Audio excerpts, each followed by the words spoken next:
Of course, winning the 35th game doesn't mean that that'll be the end. Far from it, because the object is to win 120. Absolutely.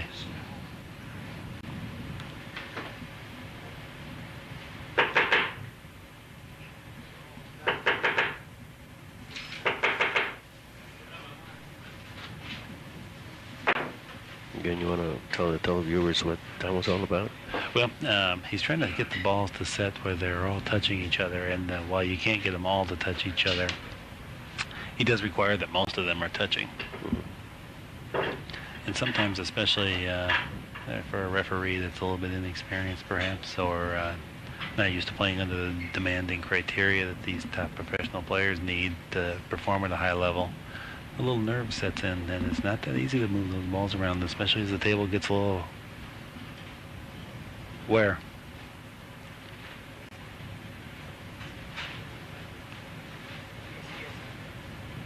What happens when you tap the balls is it actually dents the cloth, and the balls tend to settle there. So, and through the course of play, those dents get worn out a little bit. So sometimes you'll see them.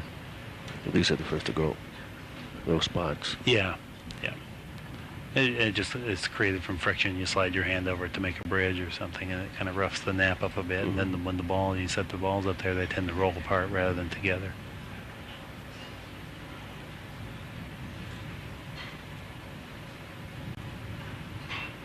It's referee Earl Strickland.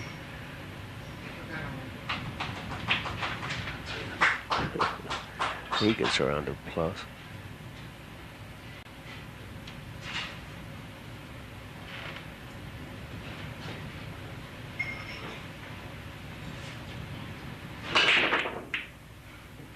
He's hit a tremendous break, but it looks like he's going to come up a little dry.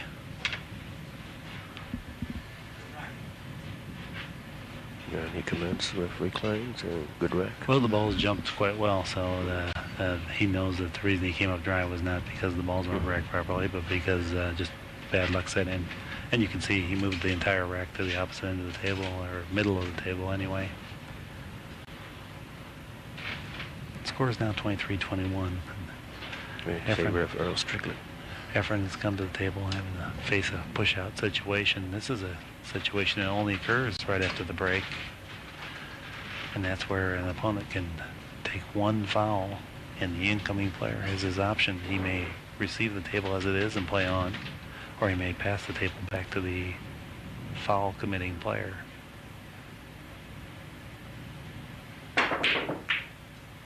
Earl tried a very difficult shot, and he didn't hit it precisely, but he didn't have position had it gone in either. Or it doesn't appear that he certainly wouldn't have had an easy shot on the two.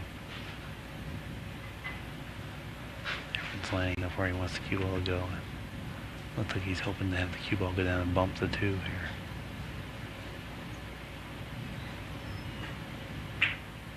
here. Well, you couldn't have drew it on paper any better. Cue ball went exactly where he predetermined it to go.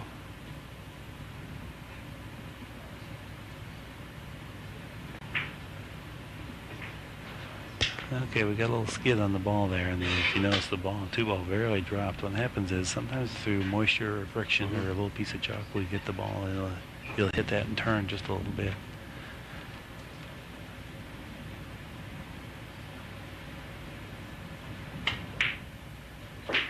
Efren fought off the difficulty of a tough shot from a unfortunate position. He's kind of regained control of the table, although the 6-7 did not appear to be an easy situation to negotiate either. 6 and the 7 are on the rail over here by us.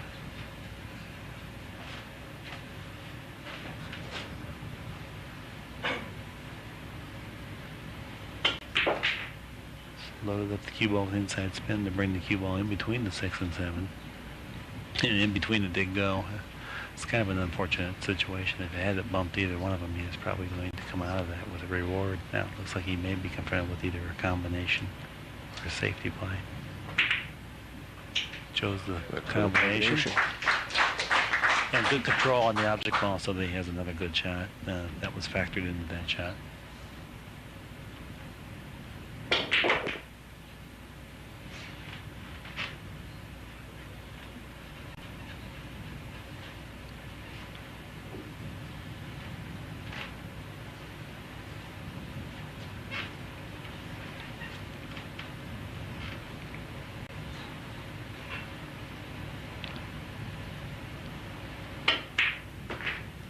Extremely well done.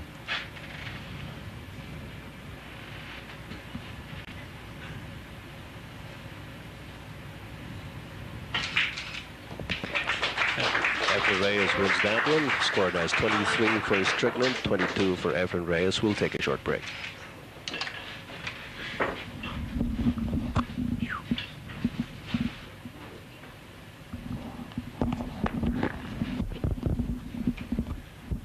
Okay, we're back. Score is standing at 23, 22, and 50 for Earl Strickland and Efren Reyes with the break. Okay, once again I noticed that the wing ball flew in, and the wing ball was on the same side of the rack that the cue ball was on. And that's the ball that they generally try to make. It's either that one or the one on the side. The rest of it's purely random. If they find the side of the table that the wing ball tends to go in on real conducively, they will stay to that side of the table. So far in the match, there's not been a side where the wing ball's going in. Efren called the push out. He's taking a foul. And now the option for Earl is a very thin safety, and this is difficult. The idea is to just rock the one in place, only moving the one ball within the parameters of one ball's width from where it's at. And it's a very difficult shot to negotiate.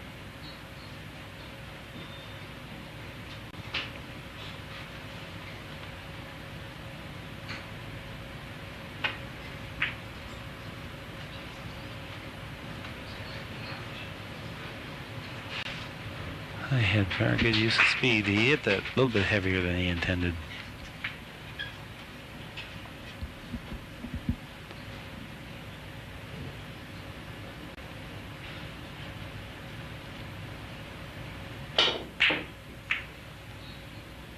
Efren was forced into a wide open offensive posture.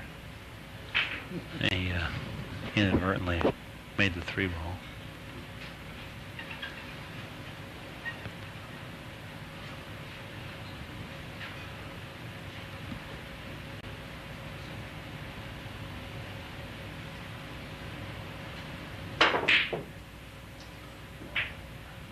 And that's a shot, the very same shot that Strickland made only a little while ago, and that's the shot-making aspect that maybe Earl has a slight edge in. In both instances, extreme difficulty on making that ball, but Earl happens to be pretty handy on those shots. Well, his cue ball speed's got to be perfect because the one ball's pretty close to the pocket. It sure was.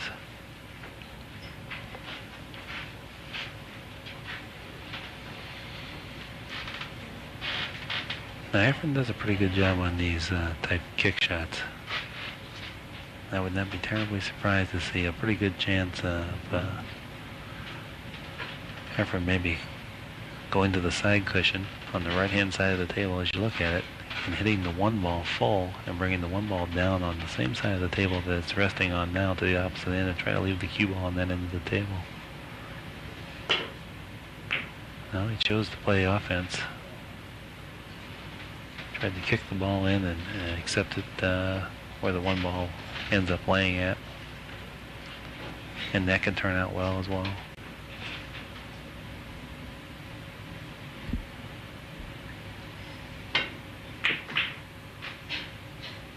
Great cut shot by Earl.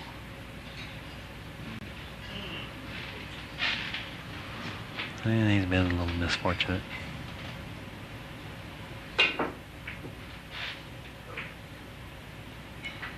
Given the rate that they're playing now, Mark, would you say that the momentum has swung to one player to the other? Yeah, I would say any of the racks that go more than one turn of the table definitely favor Efren.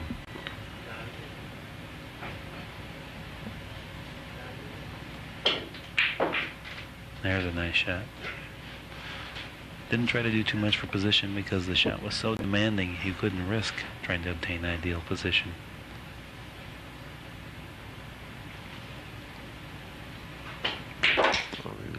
This type of play can't be too greedy. No, and I think you can see that the toll of the battle here has taken a little toll on the pocketing accuracy of these guys. at that point, once that pocketing is diminished slightly, then tactics become all the more important.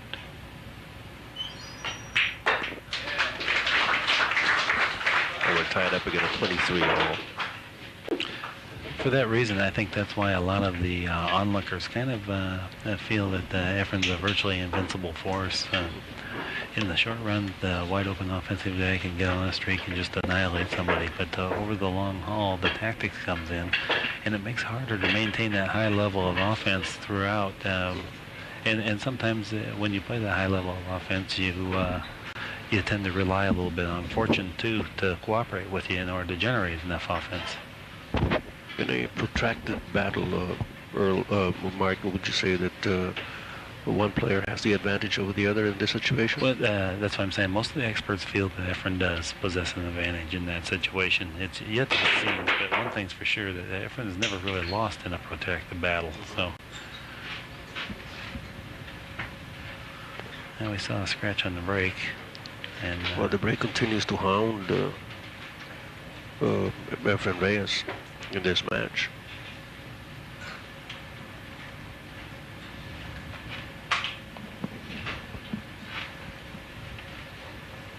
Yeah, you really don't want to carry a lot of turnovers off the break. That's very bad. One thing that's something that Earl doesn't do too often. And you're playing right into his hand if you can give him ball in hand from the break. Is there a possibility that Efren Reyes is maybe trying too hard on the break? I don't think he's thinking that. You can see a little less than ideal position off a ball in hand situation. Now, he made a great shot, and he is a great shot maker. But you certainly, with ball in hand, try to achieve better position to begin with, so you don't have to be such a tremendous shot maker.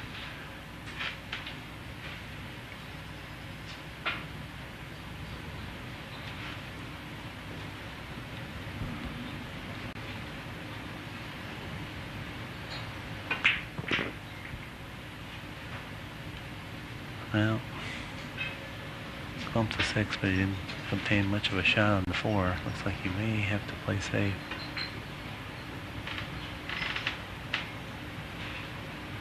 He's handled the safety quite nicely. That was a real nice save.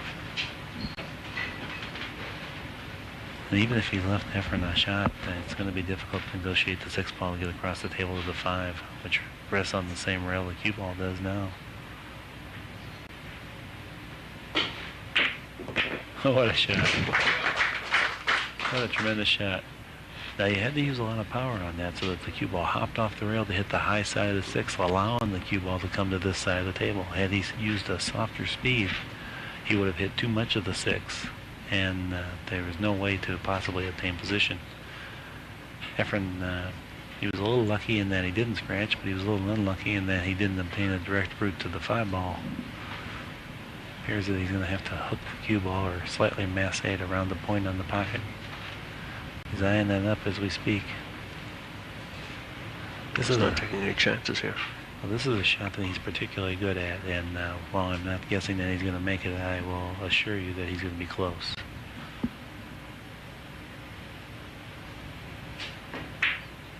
Yeah, it's more than close.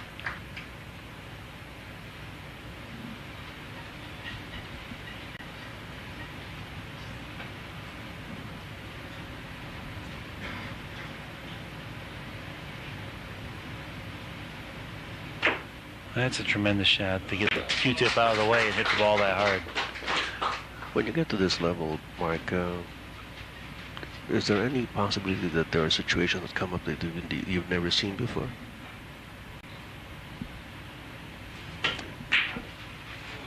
While the balls never lay exactly the same, ever. Right. But all these, they've shot at those type shots enough that they, especially at this level, no. I think they handle everything pretty well. Efren got a real fortunate roll there, and you can see the pocketing, the straight-in pocketing is diminished some from the first half of the match.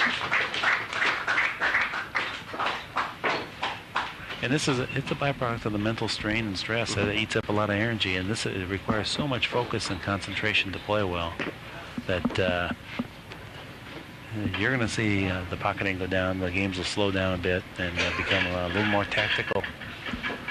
So it'd certainly be incorrect to say that there is no physical aspect to this game. Oh, definitely. And training definitely weighs in.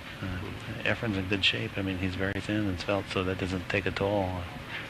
Being overweight would be just brutal to try to play a match of this length.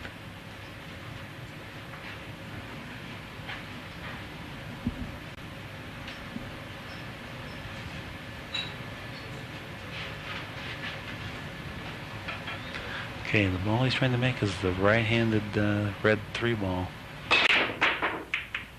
One of them went to the side, rimmed the pocket, stayed out.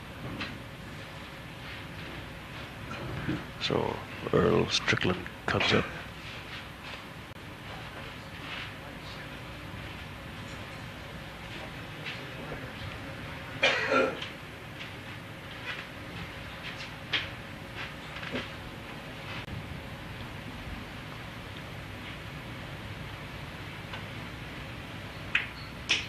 Made a nice opening shot. It was a thin cut in the side. A little more difficult than it looked. Well, one thing for sure, Mike, there's never been a down moment in this match. No. No, it's definitely been worth the price of airfare. Oh, yeah.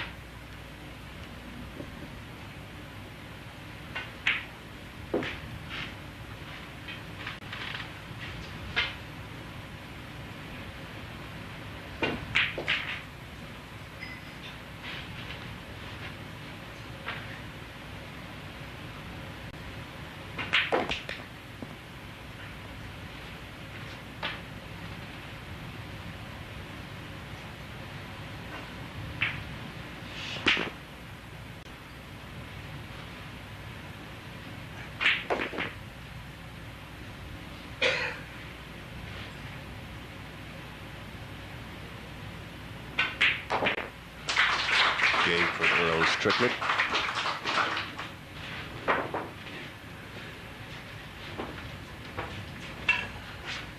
And we're all tied again at 24 by my count.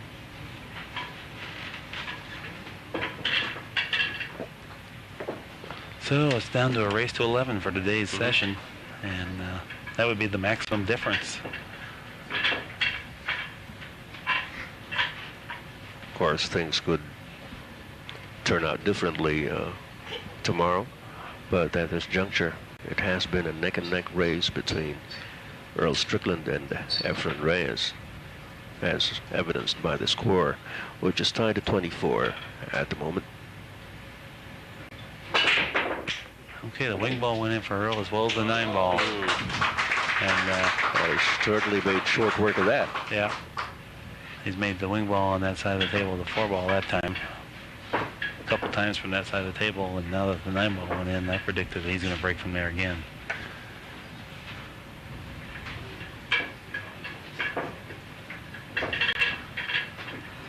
Sometimes the way the balls settle allow the 9 ball to head towards one pocket or another. And when you find a spot where the 9 ball starts heading for the pocket, that's the side that you will tend to stay on.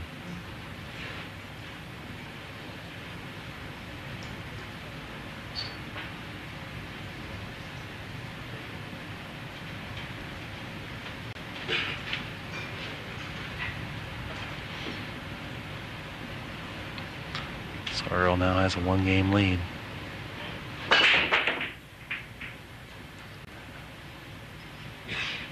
Biggest advantage in this game has been, was it 6 games? I believe it was 6 games. For Earl Strickland.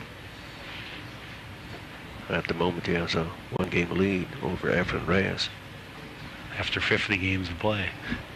This was forecast to be a very close, tight match. That's what it is.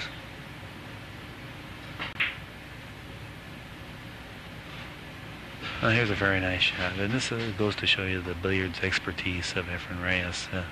He's positioning both balls on the table, playing the right speed on the object ball as well as the cue ball, in an endeavor to deny his opponent access easy route to the object ball.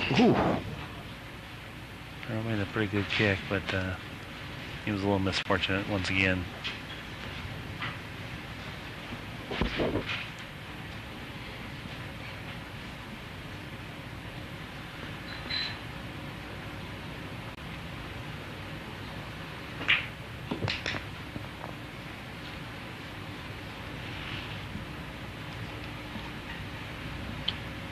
Well, for having a ball in hand, Efren didn't get where he wanted to go there at all.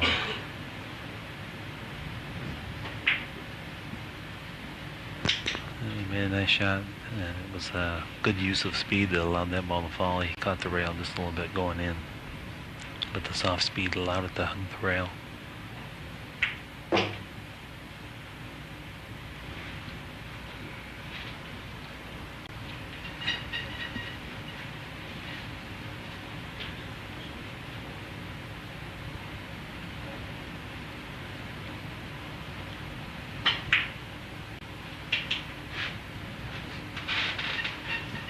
As you said, the pocketing has not been as accurate as it was early on, but certainly Efren Reyes drawing on his experience here. Mm-hmm.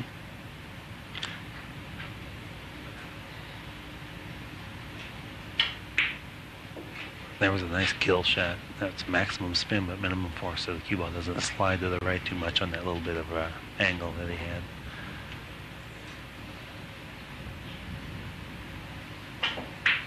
We saw 3 balls this rack go in with very soft speeds. They had a high volume of power to them. They wouldn't have fell. And that's part of the experience you're talking about. He shoots the ball so that the pocket's conducive to accepting it.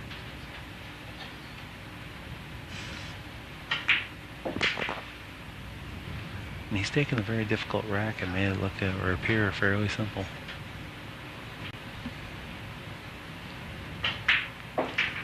Efren Reyes ties up the count again at 25.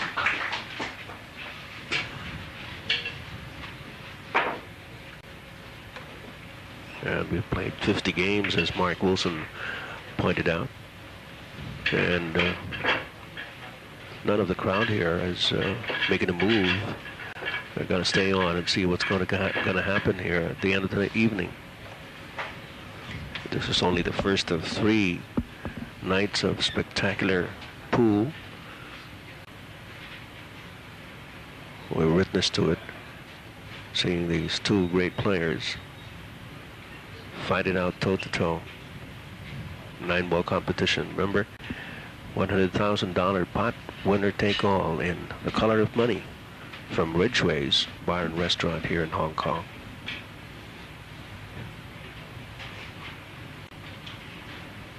Okay, Efren set the break.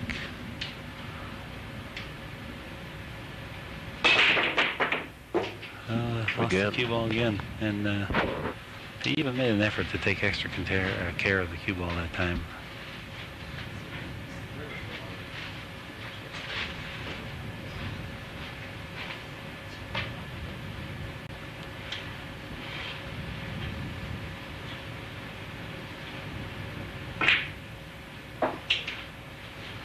Would you say that that's been characteristic of Efren's game, is misfortune at the break?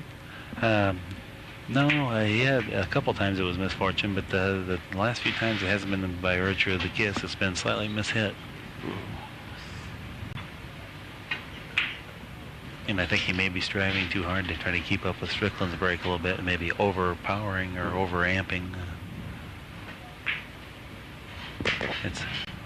The break has actually worked quite well for Strickland and given him a number of good wins where it denied Efren any access to depriving Earl of the win.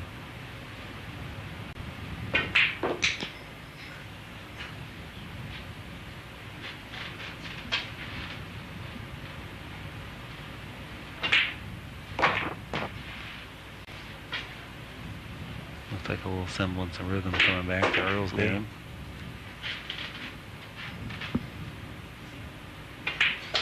Reminiscent of that big run he had earlier on in the match. Earl Strickland with win number 26. First to score at 35 wins will end the evening, and then we'll pick it up from there tomorrow. The score will be a carryover or carried over the second night. And at the end of the second night, one of the players is going to be at 70 wins, needing 50 wins in the final night to take the match. Right. the trailing player each night actually has an opportunity to win more than the prescribed amount, because he can make up the games he's behind from the night before and then actually end up taking the lead. Mm-hmm. Now Strickland's moved out off the rail, which is a mistake. Nearly scratched. In fact, he did scratch, and he's had such good results off the rail. I don't know why or what possessed him. Maybe he looked at the rack and saw something, or felt like it was better from there. But Remember, he held the 9 ball from the other side just a few minutes ago. As well as the wing ball's been flying in from over there.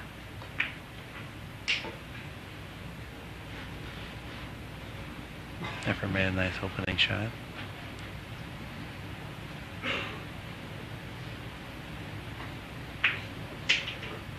You know, it's amazing that even with ball hands, sometimes it's hard. I see players miss balls, and have been guilty of doing so myself. Sometimes at home I practice with my wife, and if she misses one with ball hand, I'll look at her and I say, well, sometimes ball in hand's tough, honey. That usually infuriates her. I can believe that.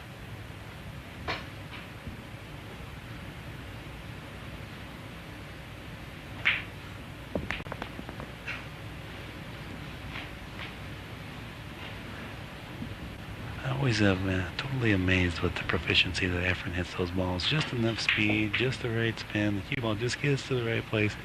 And even all the pool I've ever watched in my life, I can still sit here and my mouth virtually agape of just so awed by his talent. It's like how you see a great artist paint a picture. They just have the exact right touch to each stroke. And well, the deftness of it really amazes one. You're a witness to it here. This is one talent that I don't know could be trained, and I don't know that you could ever get this. I think this is just a sheer genius and God-given talent. Not that he hasn't worked hard in addition to that, but I don't know if you could ever get this proficient.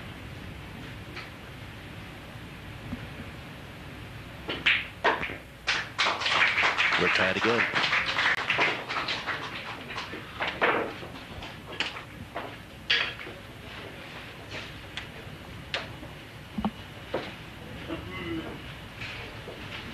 Score is 26 all. And this match which will go to the first player to make 120 games in 3 nights here at Ridgway's. You're going to get a good workout on your pool commentating, and you'll be ready for the next match that you encounter, won't you, Ed? Well, with any luck, maybe with you by my side, I think I'm in good shape. Yeah, there's going to be some events held in the Philippines. I mean, pro caliber events that I would imagine that TV will be covering. Okay, Reyes is set to break. The score is tied, 26 apiece. We're going to 35 total wins tonight. I heard a tremendous crash, but I didn't see a ball fly in, and I can look now and see that all the balls are on the table. All there. Now it appears that Earl has a defensive position there, and I think you're going to see maybe some form of a stop shot, moving the one ball the other end of the table and trying to leave the cue ball behind the 9. That's right behind the 9. Right where you said it was going to go. For once. You've had your share. It looks like we're looking at least a 2-rail kick, although I can't tell for sure. Yeah, 2-rail kick. And it needed to be struck hard, because when you come off of that rail and then when you contact the one ball, even after contacting the one ball, Efren was going to have something hit a rail. And by the time the cue ball hits 2 cushions, that's diminished a lot of the power out of the cue ball. But when he hit the cue ball so hard, it sunk the rubber in so deep that the cue ball came off a little sharper, or a little straighter than what he thought. And that precluded him from making the contact on the one ball 2 cushions.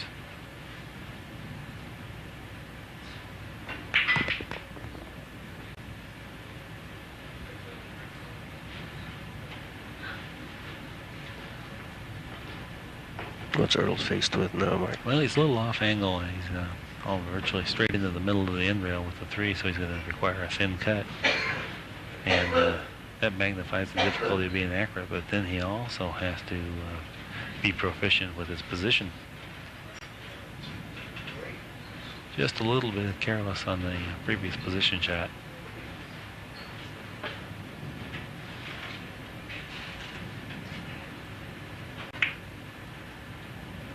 He's made an excellent shot. Absolute excellent shot. Oh, yeah.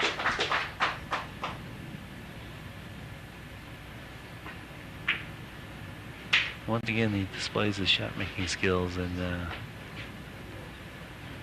that's what makes for great matches. Oh, we're seeing one here.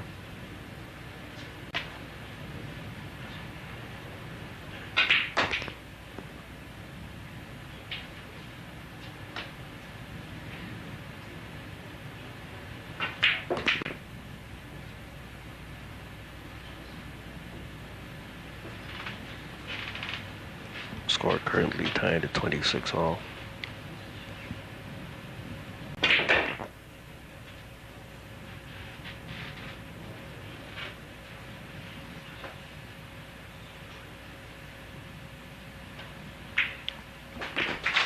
Once again, Earl Strickland takes the lead at 27-26. You know, something that Earl does that you don't see hardly any of the tremendous players do is he shoots with bridges that are somewhat unorthodox, and by that I mean up off his fingertips, not with the base of his hand on the table. And generally that's regarded as a little bit unstable. Well, unstable. It just doesn't guide the tip nearly as accurately. You have to really have a strong bridge.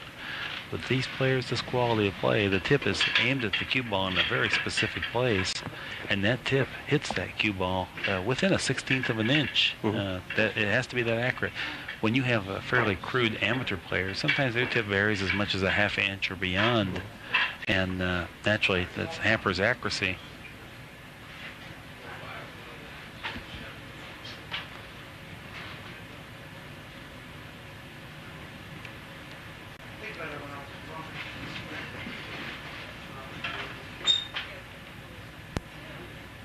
Okay, Earl's gone to the side break again. He's looking at the 3 and the 1. 3 did not go. 1 did not go. Line up the 7. That did not go. And leaves the table to Efren Reyes now. Efren has a couple choices here. There's a bank shot past the 7. There's a carom shot onto the 3, and there's also a safety.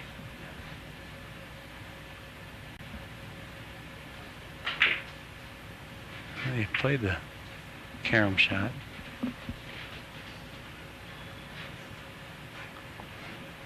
Can't see exactly what Earl has on the 1 ball. It doesn't appear that he has a real good shot. He may be able to carom off the 1 and send the cue ball crashing down to the 9, but that's a risky event. And especially with the cue ball right on the rail, that really denies access to the bottom of the cue ball, and it looks like he needs to get down a little bit lower on the cue ball in order to be able to create the angle that would propel the cue ball solidly into the 9. To another test here for Earl Strickland. Oh, this is going to be super difficult to negotiate.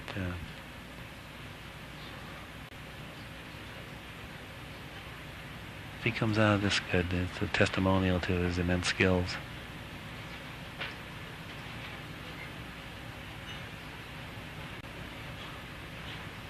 Play the safe. Wow. Now there was experience for you. He had to roll that ball from the other side of the table 5 feet to make a contact, and then the cue ball barely trickled away, so that took a lot of accuracy as well as a lot of speed control. Efren clearly is at a disadvantage this rack. Efren's trailing the match 27-26.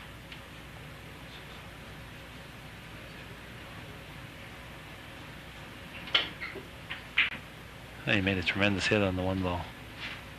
That was not easy. That's absolutely as good as you could hope to come out from where he was left. the vast preponderance of players would have committed a foul on that shot.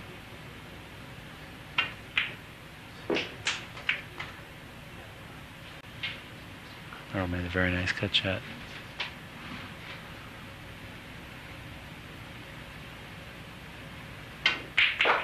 His pocketing skills are so great that sometimes they're a little bit overlooked because it makes it look so easy and routine.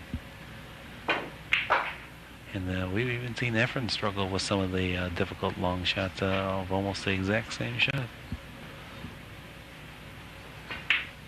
Conversely, we've seen Earl struggle with position a little bit more than we've seen Efren. So therein lies the contrast.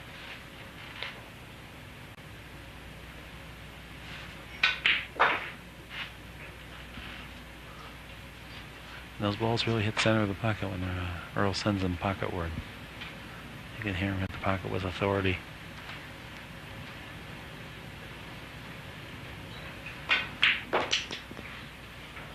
Another nice shot.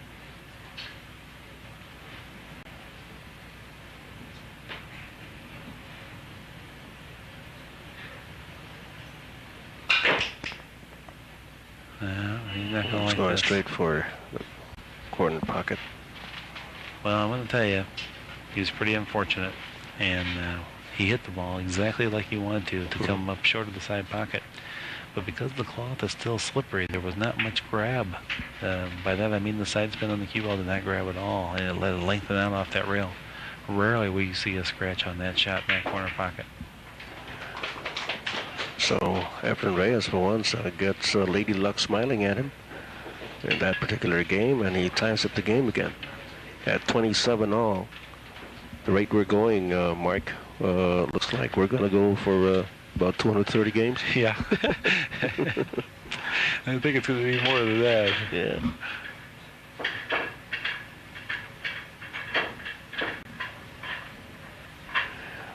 Well, you can't get any closer than this match has gone so far. 27 all after 54 games. First to win 35 will wrap it up for this evening to continue and carry the score over tomorrow night here at Ridgeways. We've been treated to some tremendous pool, and now you're starting to see the fatigue set in a little bit. The balls aren't going as freely, and the positions aren't coming as easily. Efren really took something off the break there. He deliberately tried to preclude a scratch on the break. Sort of let up on that. Oh, definitely. Shot. Yeah, right. He reduced his power from maybe, say, up around 24 mile an hour down to the 20-21 range.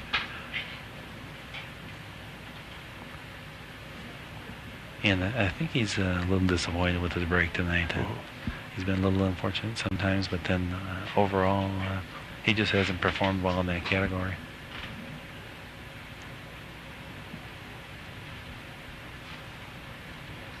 He by no means has a bad break by comparison to the others. It's just that the player he's playing against has such a dynamic one that everybody's would seem pale by comparison. And that has caused him to take some tentative breaks, especially in the latter part of this game, right? This match. Beyond that, Earl's won probably 6 or 7 games where Efren didn't even get to come to the table. Right.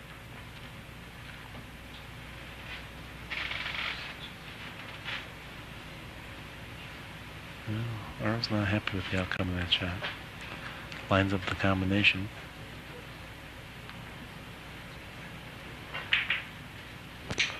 He's such a pure shooter. He makes that shot look easy, but believe me when I tell you that's so easy to miss that. The margins of error on combinations are dramatically reduced versus pocketing ball straight in.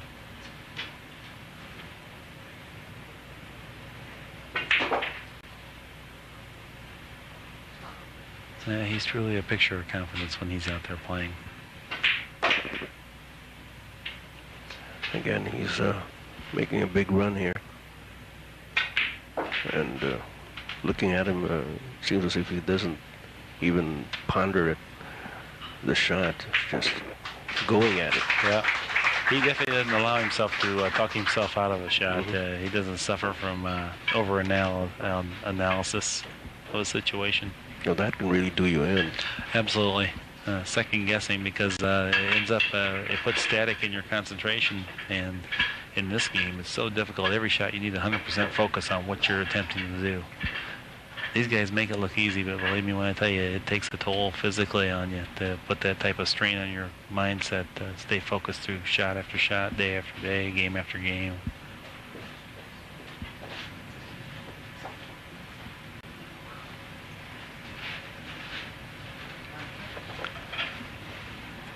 Score is 28 for Strickland, 27 for Reyes.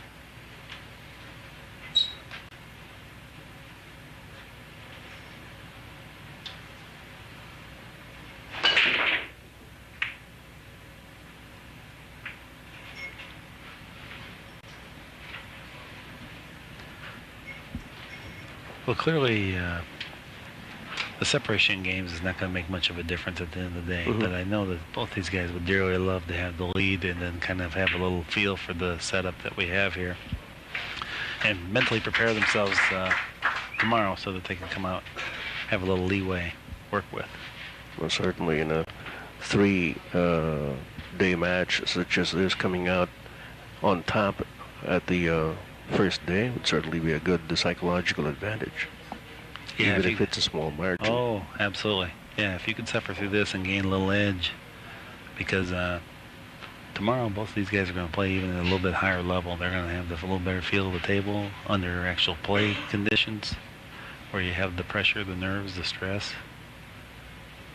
They're going to be used to maybe some of the casual mistakes, the few that have occurred. They're going to have those ironed out. Yeah.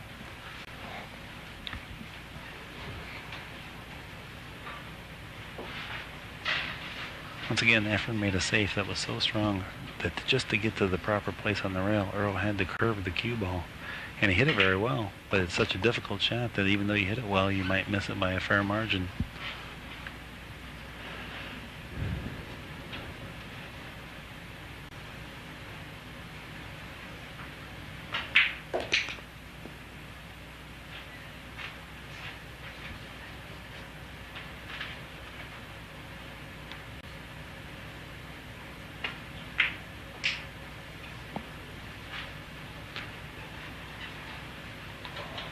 Efren's maintaining pretty good alignment with the cue ball in relationship to his object balls. Little backspin there.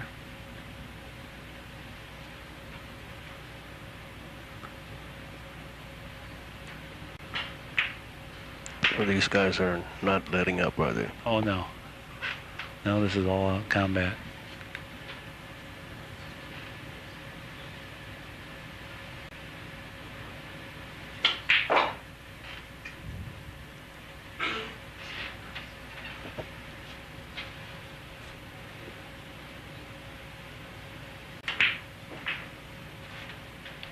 And while that shot looked easy, he obtained a nice angle and he's free of the rail, so he can make an easy position here. Just roll the 8-ball in, let the cue ball come on down table. Direction was natural, so all you had to do was control the speed. Extremely well executed. This is a familiar refrain. We're tied again. You notice when Efren took care of the rack that time, all the balls seemed to just go right where they were supposed to. The cue ball just get to the right place on the table each and every time. Soft speeds. And this lends itself to consistency. You don't have to fight with the cue ball. You don't have to muscle it. And the insider's view is that that's what will win this match, is the steadiness of that consistent position. Good, accurate, soft strokes. Well, Efren has struggled with the break in this match. Let's see how he fares with this one.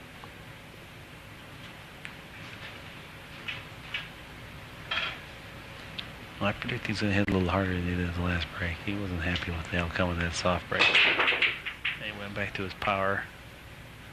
A 1-ball, cornerward.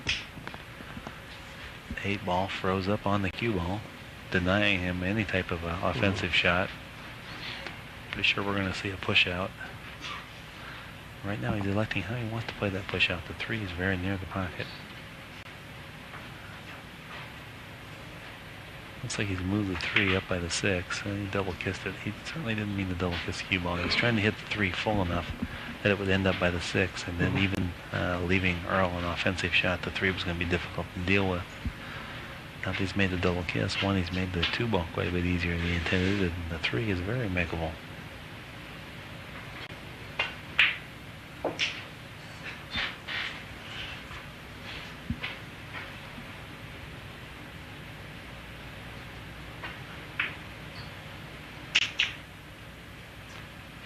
Yeah, Earl got on the opposite side of the 4 ball than what he intended that time, and that was a byproduct of slightly overcutting the 3 ball.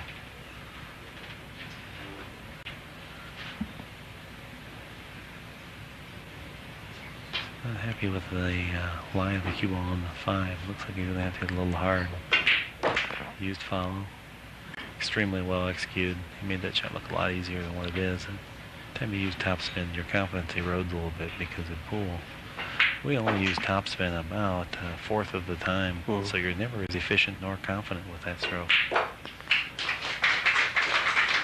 Combination there to put the 9 ball away and regain the lead. Albeit a 1 game advantage for Earl Strickland at 29-28. Looking for the player who gets to 35 wins to end the evening. First night of a 3-evening affair. The color of money, $100,000 pot, winner take all between these 2 great players. I notice Earl's drifted back to his favorite location to break from. Maybe striving to make the 4 or the 1 here. He's achieved neither.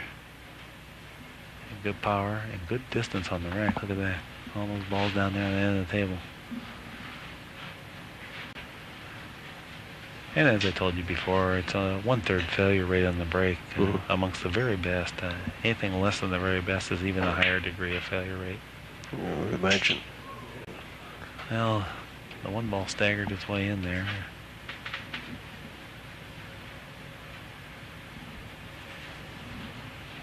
Efren's going to opt to play a combination, left-handed, 1 leg up in the air. He's executed it flawlessly, but couldn't handle the position in addition to all the other obstacles. What are his options here now, Mark? Well, I hate to venture a guess, but it looks like he's going to have to kick at it 1 rail. He's pretty handy on this. It's a for sure he's going to hit the 2. It's just a question of whether he makes it. It's hard to make. He's only going to make it about 1/3 of the time. And he definitely hit it. Yeah. Yeah. And he's the master of kicks. He doesn't miss very many of those.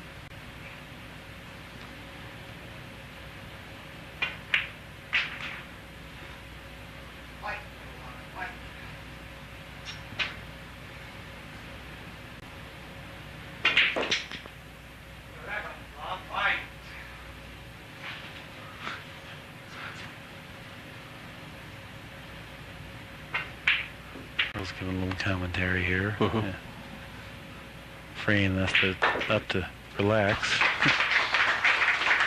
Well, as they say, different strokes for different folks. And you can't get any more different than the styles of Efren Reyes and Earl Strickland here. No, he's actually worked with the referees in this match. He's cleaned the table. He's made mention to the promoter how he feels, and if we put a mic on him, I think he can handle our job too. I know. Well, Mr. Bob Moore just saddled up to us here, and well, everybody's enjoying this match. Well, it's everything that we were led to believe it would be. Mhm. Earl can keep his emotions in check here and remain focused. He's got a good chance to take a lead home tonight. Yes, Mr. Bob Moore on your screens, the proprietor and owner of Ridgeways, which has provided the venue, and an excellent one at that, for this match. He's a good player himself. Mm-hmm. I would imagine so. Yeah.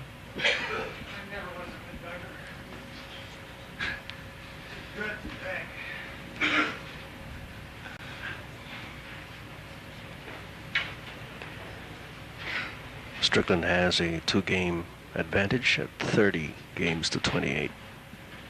He's made a nice save. Stopped the cue ball dead, moved the 1 ball down to the other end of the table. Not sure if he's totally denied access to the 1 directly, but for sure he's precluded it from being an offensive situation. Well, Efren Reyes comes out of his seat with a sheepish grin. Yeah, he can hit it.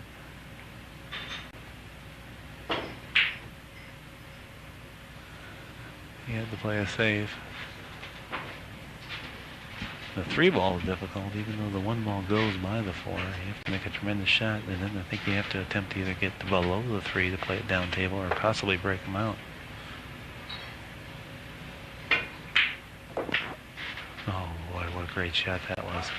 And one of the shots of the day right there.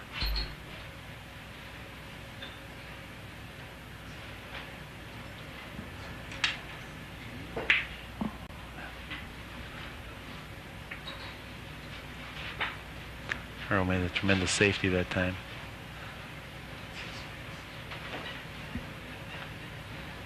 Efren Reyes will have to draw on his immense talent here to try and get a good shot off. Yeah, unfortunately, this is one that even with immense talent, you can't do much with. He's going to have to masse to get by the side pocket and create an angle. And as slippery as these rails are, this is a, even for the great Efren Reyes, probably only a 1 in 4 proposition to come out of this with anything positive. He's made a tremendous hit. But, the speed precluded him from doing anything that would maybe have been helpful, other than denying ball in hand to Earl Strickland.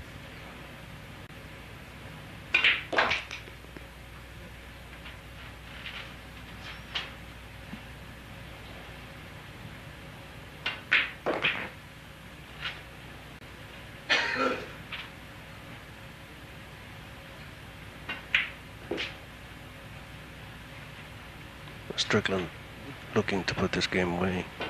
He didn't even take a practice swing on that last ball. He just shot it. Well, he'll be mad if he got straight in and on the rail here. It's going to require an elevated cue shot. One of his patented. Yeah, we made a nice stroke.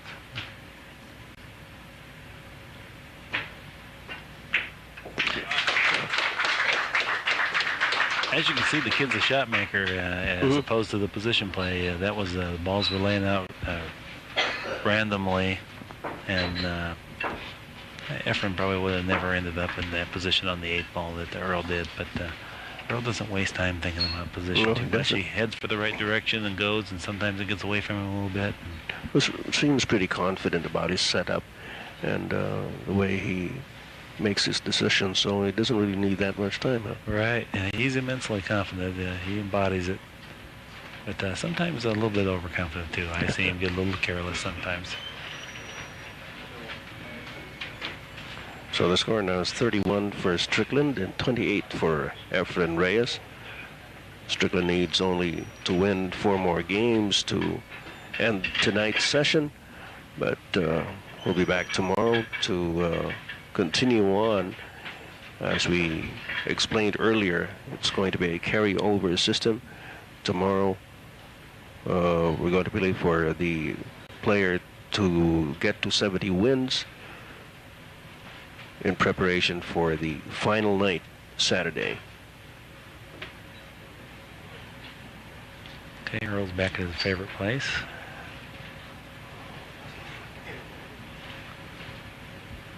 Up and ready to break.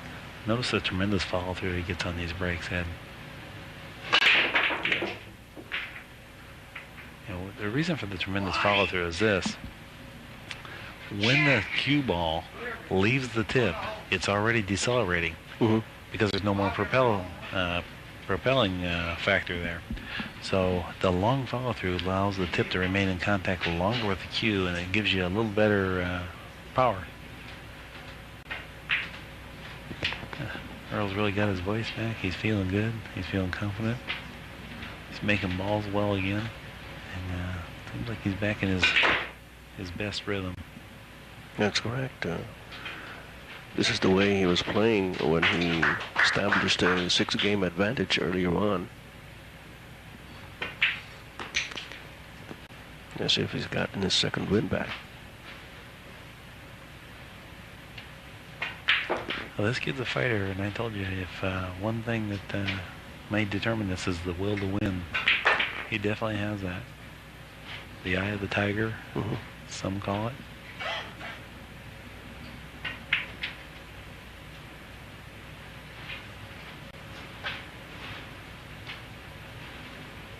I truly feel that his big opponent is not Efren Reyes, but it's going to be himself. And it's not impossible for him to self-destruct. But at this point, he's certainly in the groove. And that's taking another 4-game advantage at 32-28. We'll pause for these reminders.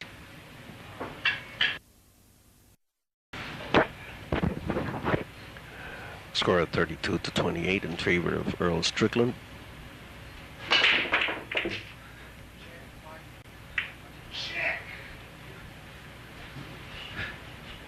Earl's coaxing the balls. Seems to be working pretty well. He's made a ball on the break, one on the side. Straight down on 2. And this is truly what we talk about when we talk about the Earl Strickland offense. This is exactly what it's all about. It certainly looks like a juggernaut here. This is what makes him such a formidable opponent, because he can absolutely deny his opponent access to the table and just take the match without you having any say in it.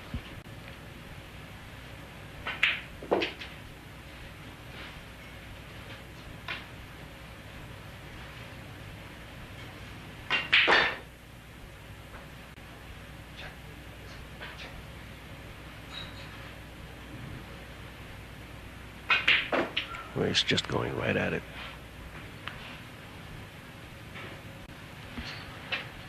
He's got to make a nice shot here. He's got a thin cut in front of him. I don't think it's going to be a difficult one for him. I think he made it look easy. Yeah.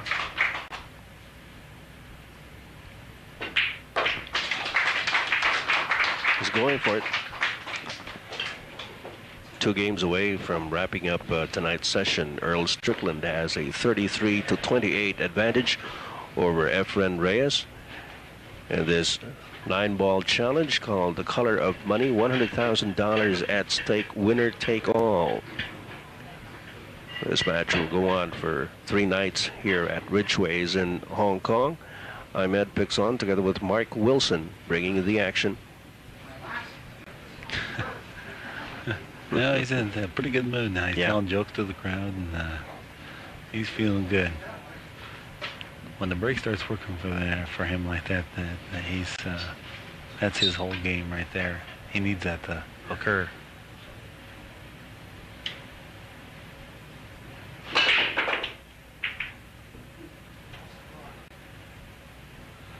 Well, the cue ball got away from him a little bit there. He mentioned it to the crowd and anyone else that didn't care to hear. Said, I lost the rock.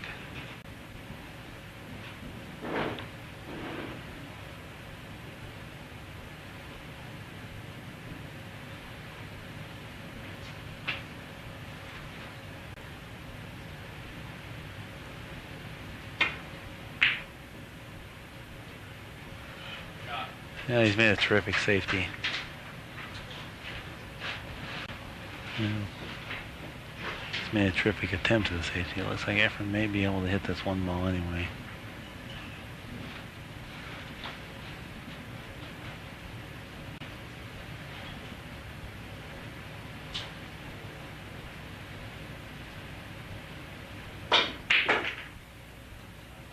Yeah, that was a good shot. Good shot after you've been sitting there for a pretty good while. Yeah. Believe me, that looks like... He needed that. Yeah. Looked like you might be shooting a bowling ball with a thimble.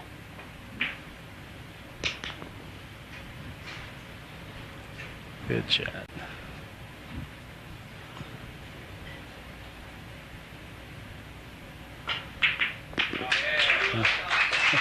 Efren Reyes now down by 4 at 33-29. The crowd appears to be a little bipartisan here. Oh, yeah. Favor, and I think a lot of the fans here really do not know how to take Mr. Earl Strickland. And I'm not saying that his behavior is correct, but whatever, that's what it takes for him to make him play good. You know, he has to get that emotion out. And there's no denying his greatness.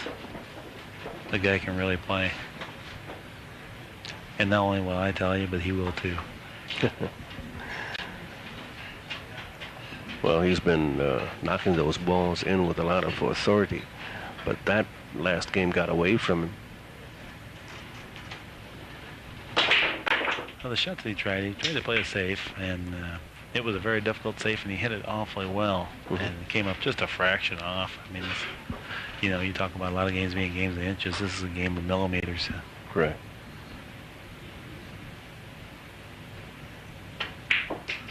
Now we see something new here. We see a little break with a shot for Efren. Give him a chance to get a little momentum back.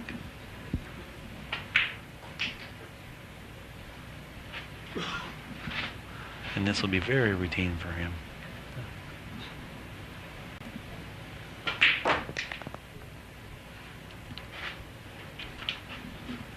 As far as making the match close, this has to be good to give him a chance to get up here and get his arm loosened up a little bit and get back in command of the table again.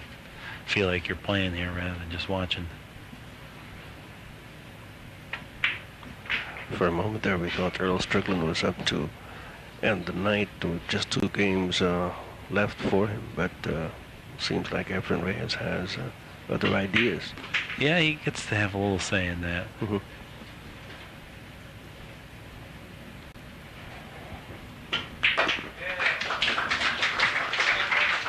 So it's down now to a 3-game advantage for Earl Strickland at 33-30. Now, Efren needs only 5 games to wrap it up. Earl needs 2. But of course, Efren is at the table. Got a good break the last time around.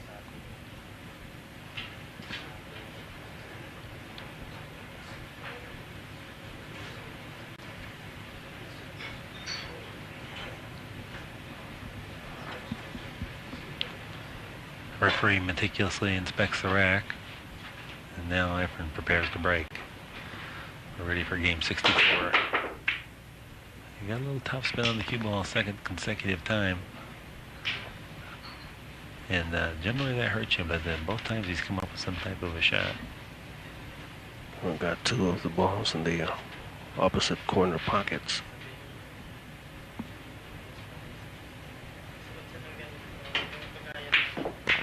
Fine, long, straight follow shot. Now he has control of the table. Play the 2 in the side and then the 3 in the corner. I think we may see 2 consecutive break and runouts in a row for Efren.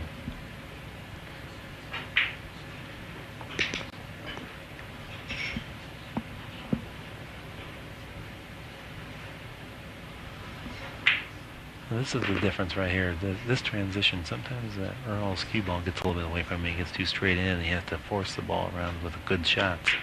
Or Efren is on angle all the time, so the cue ball is naturally traveling in the right direction. And he takes great care. That 4 ball, it seemed very easy. He put some care into that to make sure the cue ball located itself in the proper place. It's not about the shot they're on. It's about achieving the right angle for the 3rd ball down the way is what they're looking at. Masterful execution there by Efren Reyes, and it's a 2-game match. Well, this down is just from 4. Just incredible, the performance on both players, I tell you. I tell you. At first I was incredulous. Now I'm even more than just that.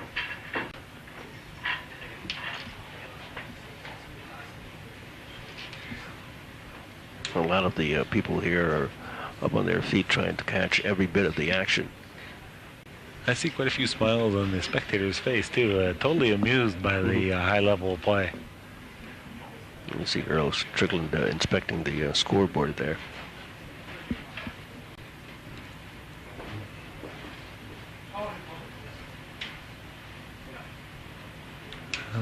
Earl seems to think that the cue ball is not in a satisfactory place.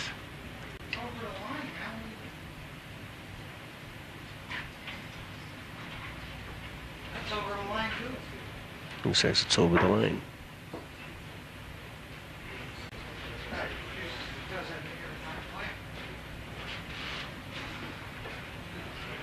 Well, I'll tell you what happens in the rack area, break area, is that when somebody has break a lot there, it gets awful worn, and you don't like to break from out of a hole because that sets the cue ball hopping.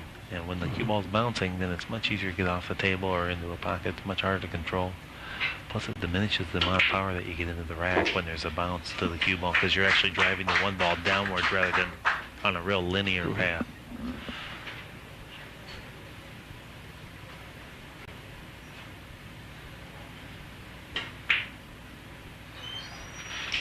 Tremendous shot. Well, as we said, Efren talks back with his cue stick. He made a tremendous shot, but he had to give up a little bit on position, and now he's going to have to come up with yet another tremendous shot here. Not sure right now when he's chunky, he's weighing on his options of offense or defense. Looks like he's playing offense. Tremendous shot. Absolute tremendous speed and tremendous accuracy.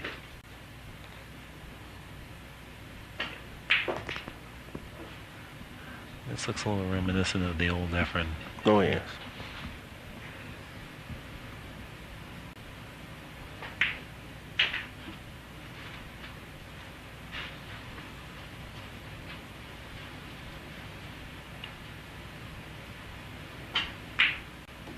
And now Efren has taken a page right out of Earl's playbook and come back at him with 3 consecutive breaker runouts.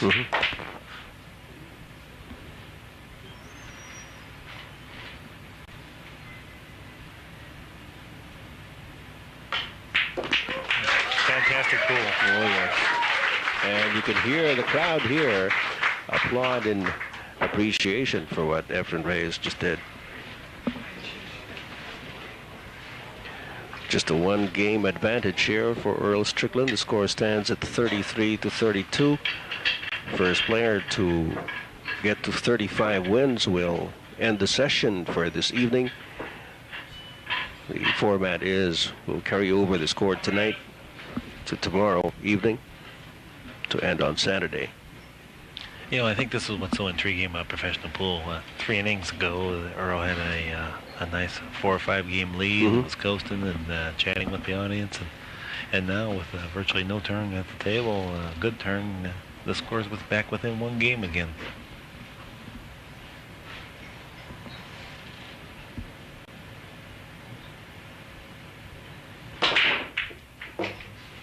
One ball went in the side pocket.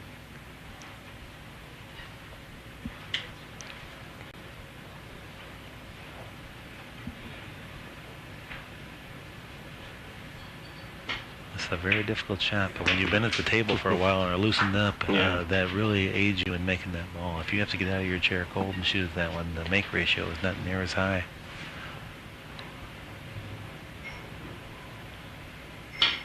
Well, looking at that shot, Efren Reyes may have lost his concentration a bit. Yeah, he certainly did, and even you can see his body move a little bit on the delivery of the stick, and that move, that tip, that 16th of an inch that I told you can't allow. And it cost him an accuracy. He made quite a few tough shots, and that it's physically draining. You stand there and run 3 racks, and then you come up with a 2 ball like he had, and cut that in and get a shot.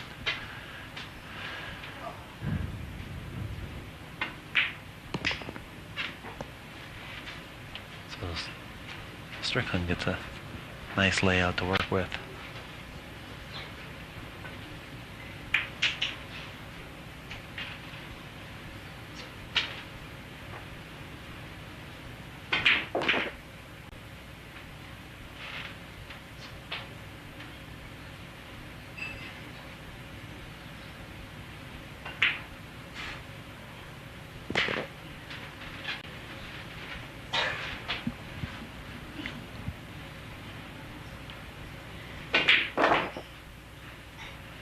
nicely executed two-rail position shot.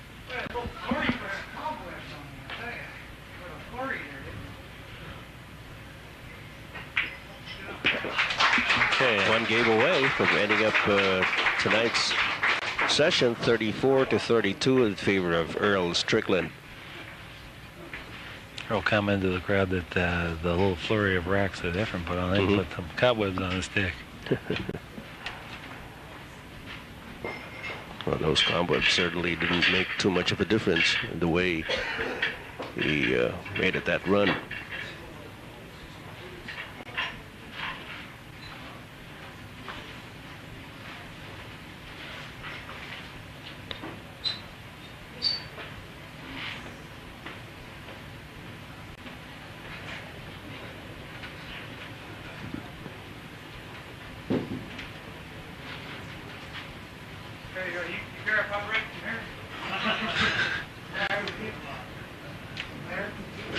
Earl's trying to engage kind of Efren in conversation. That will not. Well, Efren's not obliging.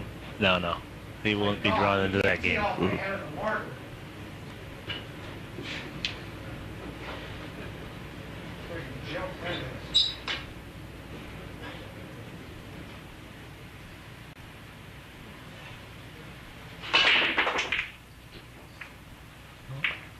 Earl's loving another tremendous break.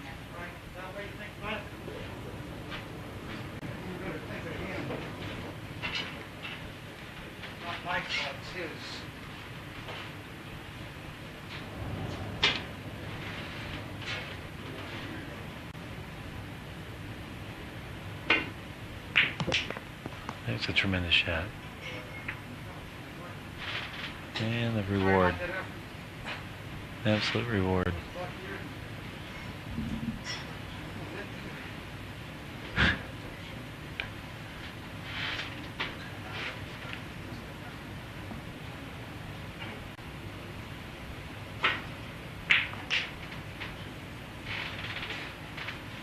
And another nice shot.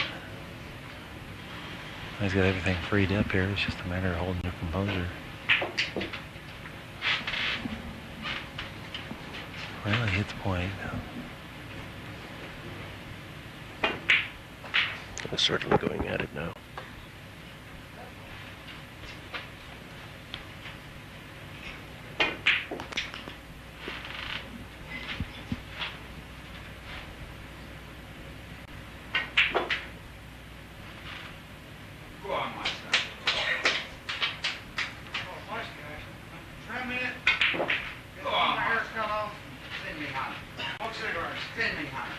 Okay.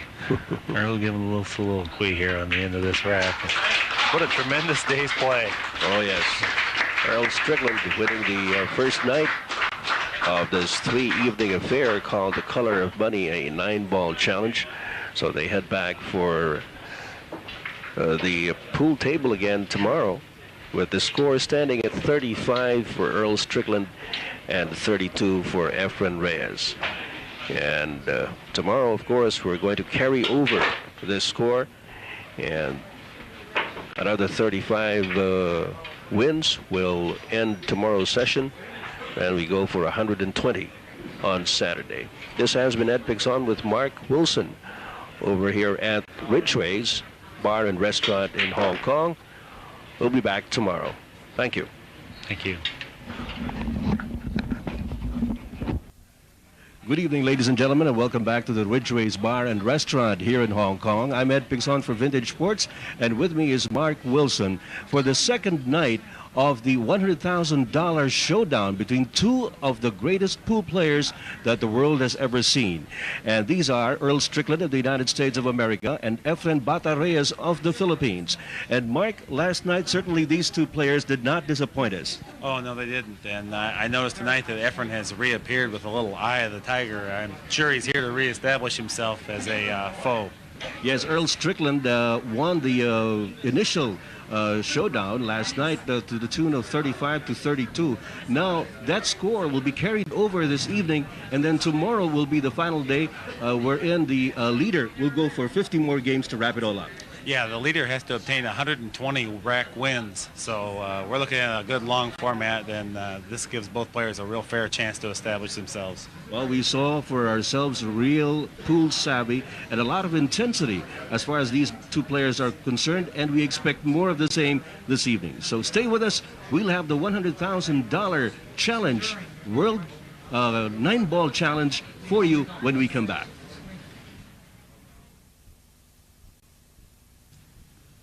The players' performance yesterday was everything that we were led to believe. This match was expected to be, as both players played their hearts out for us. Could we please show our appreciation with a ample round of applause for both players?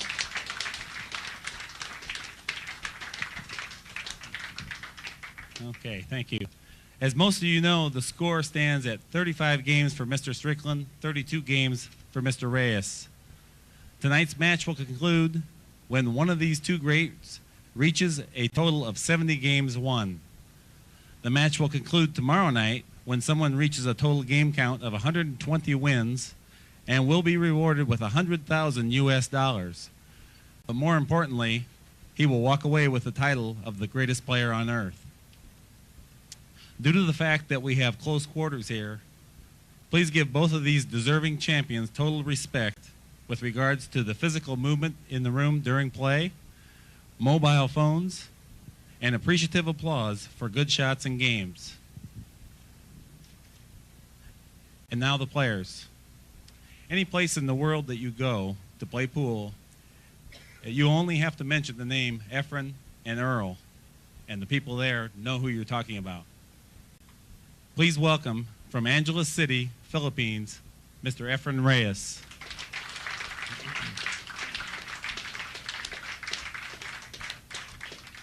And from Greensboro, North Carolina, Mr. Earl Strickland. Let's rack the balls.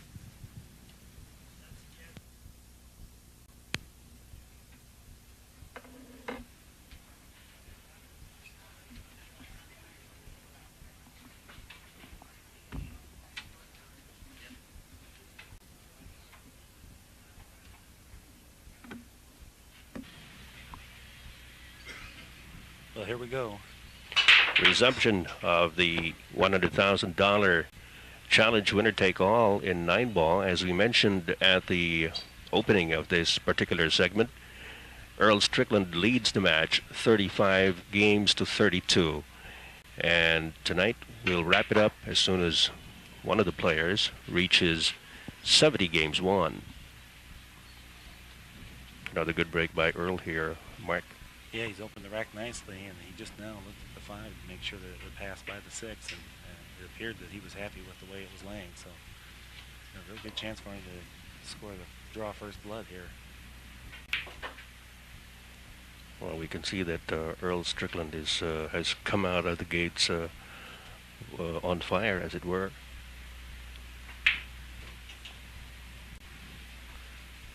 This is the type of movement that we saw last night. Whenever Earl was on a run, it would be very decisive and very quick with his decisions. Well, he lashed out with a couple major flurries within that, and Efren seemed to withstand the punishment and even delivered a couple of his own.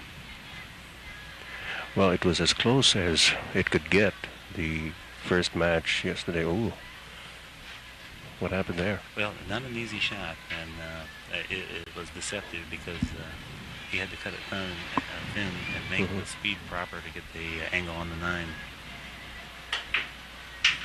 Well, we were saying that Efren Reyes had several runs of his own, and he held his own against Earl Strickland yesterday. As a matter of fact, he even gained the lead several times during the match. But Strickland beat him to it. Actually, towards the end, Earl Strickland had a 5-game edge, which Efren was able to narrow down to only 1. Yeah, and he had a chance to bring the match 34-33, and he missed a shot. It was a difficult shot, but he did miss a ball that would have drawn the match that much closer. Well, Efren wins the first game. And he gets the 1 ball in the side pocket. And I certainly think that's going to be what's going to tell the tale for Efren tonight. If he can come off the break with a little better results than what he had last night.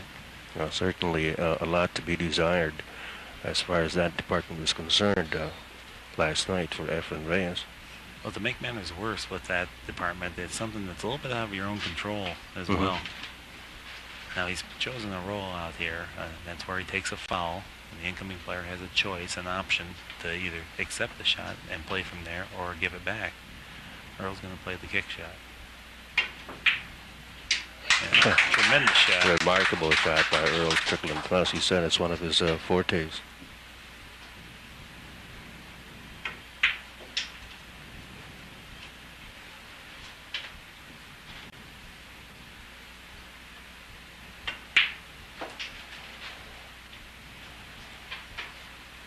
Oh, he set himself up very beautifully. So this kid from Greensboro, North Carolina, can really play. Oh, yes.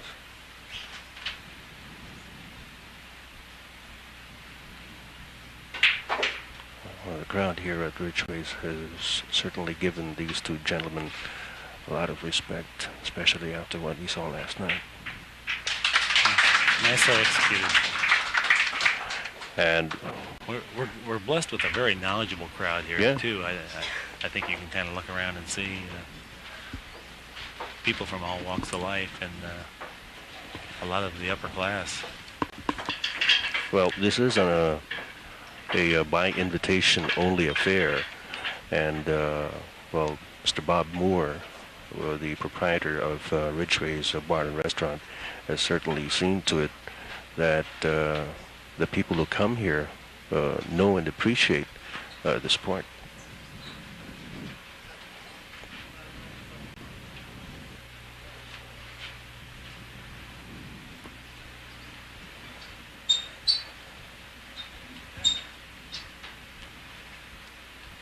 Well, the score now stands at 36 for Strickland and 33 for Reyes. We're about ready to witness Strickland's patented break. Didn't hit them with the same dynamic effect he has in some of his breaks in the past. Got the 8 ball in the side pocket with some body English on the part of Earl Strickland there. And he's getting a pretty good shot off the break. This was something that haunted him a little bit last night. He just wasn't having very good fortunes off the break. But nonetheless, still managed to squeak out 6 or 8 break and run out racks. Well, certainly he had a better time of it than Efren.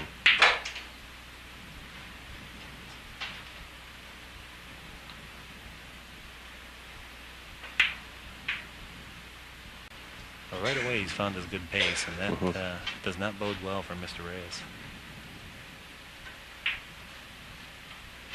Well, he's striding very confidently, and his shot making is just superb at this juncture.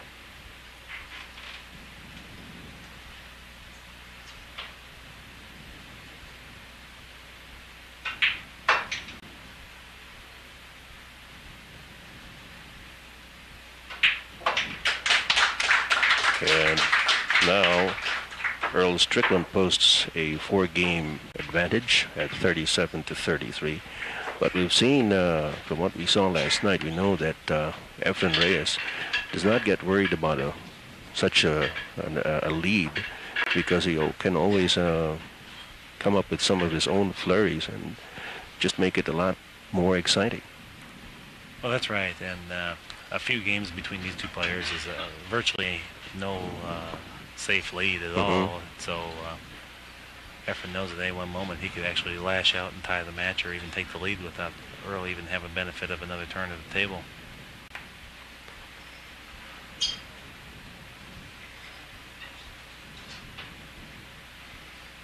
And we started off with a very swift pace to this match. Yeah. It'd be interesting to see how long they can maintain that.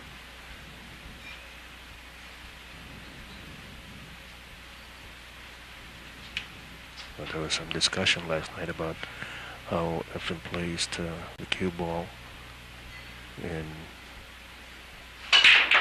on the table.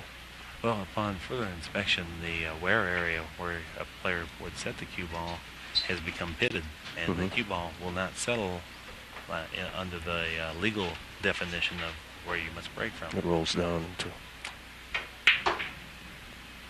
So the players have to work a little harder to place their opening shot.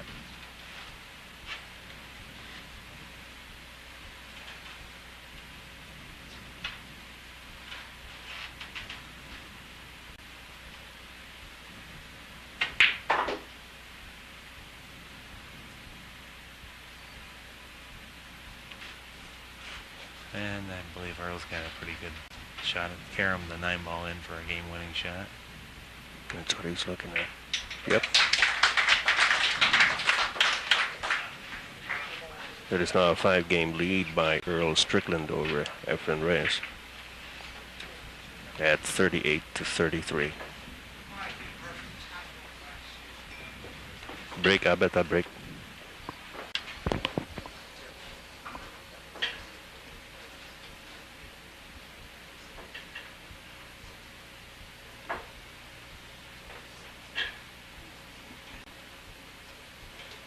Well, that's 2 consecutive break and runouts for Earl, so he's well on his way.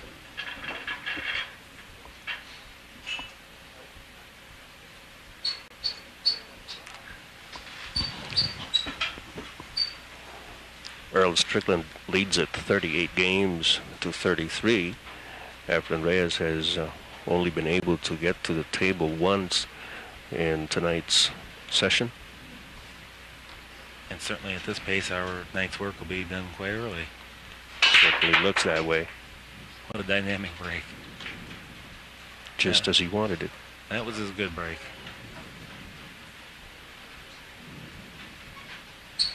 One, he creates unbelievable power, but then maintains that accuracy with the cue ball, so that the cue ball doesn't fly off the table or run around the table.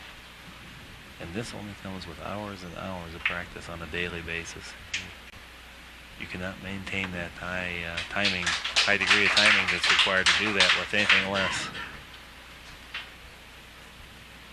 Well, you can see the precision that these players display. You know that a lot of hard work was put in.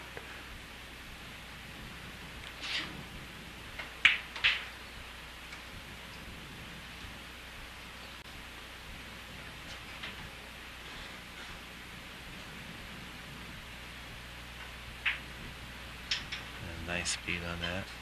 He's achieved an ideal angle to transfer the cue ball other end of the table.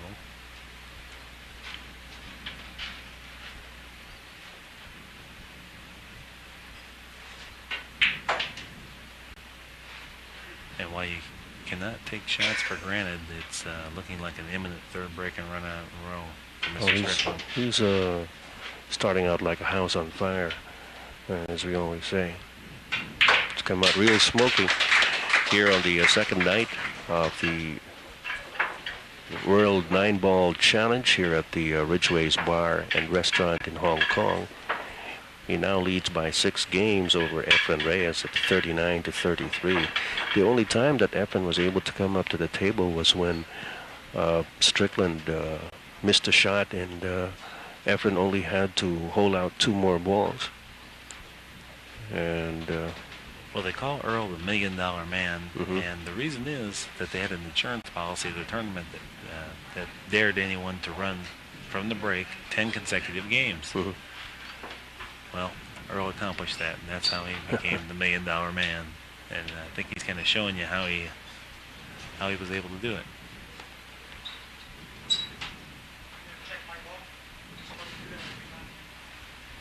Earl tells referee Neil Martin to check the position of his cue ball.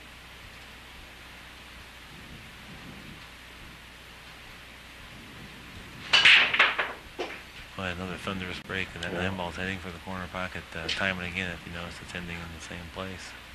And does he have a shot at the 9-ball in this particular? It looks like he may. I can't tell from this angle. If he feels confident with the cut on the 2-ball, I think he's just going to play the 2 straight away.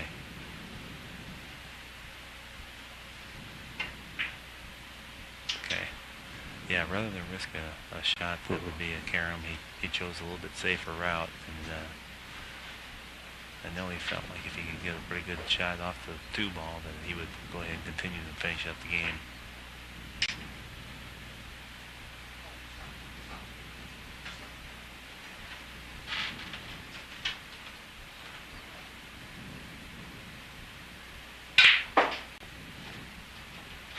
Well, we're seeing some vintage Earl Strickland pool right now.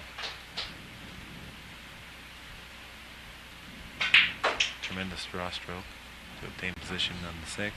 Now he's drawing it back for the 7.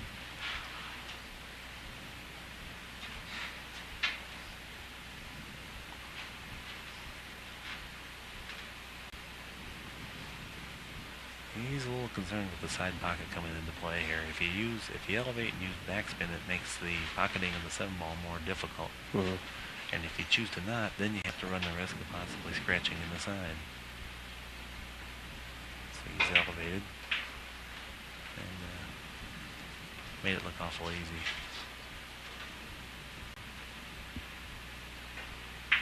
Goes for the combination to put his 40th game away. And as we said, Earl Strickland has come out smoking, and the second night of the Color of Money is what this affair is called. A $100,000 pot at stake, winner take all. And this is a race to 120 actually, over 3 nights here at the Ridge Race Bar and Restaurant in Hong Kong. This is the biggest lead, I believe, that we've ever had in this tournament, this competition. 7-game lead by Earl Strickland over Efren Reyes. Looks like Earl's going to keep score himself here to make sure that we're doing our job properly. Now there you see the logo of the venue of this one-of-a-kind match between Earl Strickland of the United States and Efren Reyes of the Philippines.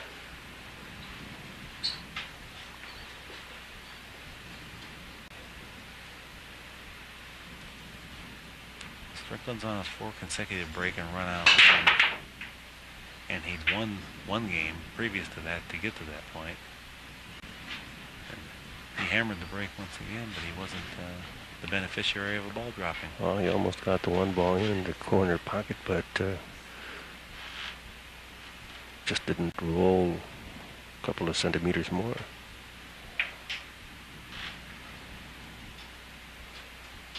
Well, Efren opened up with a nice shot. It was a little more difficult than what met the eye, even though the 1 ball was there to get the cue ball in the proper alignment for the 2. It took a little doing.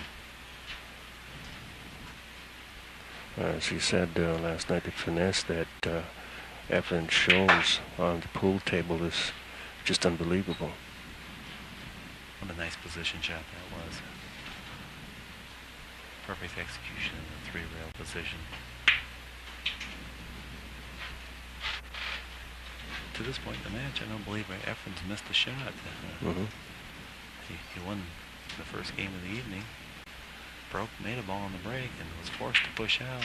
Earl kicked that ball in, and then broke and ran out 4 racks after that. Right.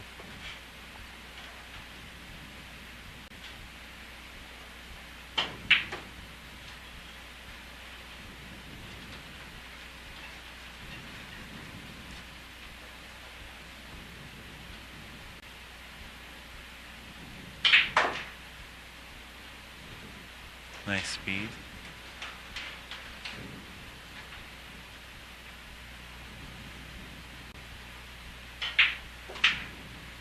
Efren obtained just a little bit of straight angle on the 8 so that he could just stop the cue ball rather than obtain perfect position.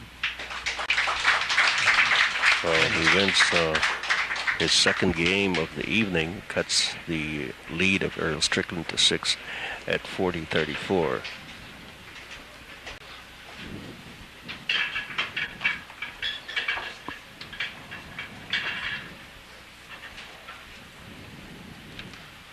So each player is, well, we've yet to complete each player's second turn, and we've already had 7 games elapsed. Good break by Efren, and Set up nicely for the 2-ball. Well, he's not really. He's Well, awfully it's too straight on closely. this. He can make the 2, but obtaining the ideal position on the 3 does not look readily available. And the chance for a scratch, he could possibly foul this ball in. It's very difficult to use backspin because the cue ball is located on the cushion.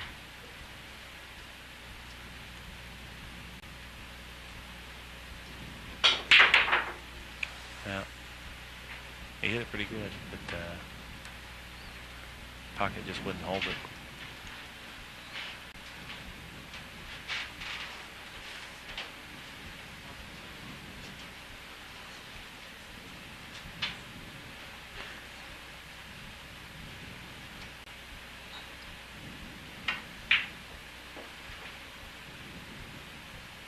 Oh, very nice shot, executed by Earl. He was able to maintain pretty good cue ball control. It settled up to the 8-ball. Now I'm sitting for once in the proper area. It looks like it would be makeable. He's scrutinizing it closer than I am.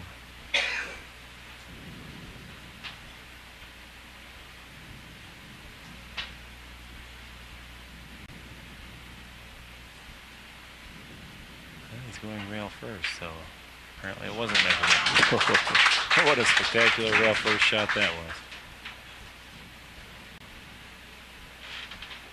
Now this kid's absolutely on fire. Oh, yes. Sizzling start here by Earl Strickland. He posted a 7-game lead earlier, but Efren Reyes was able to take a game.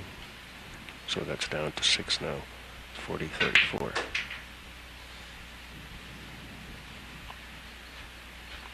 Earl's on a run again.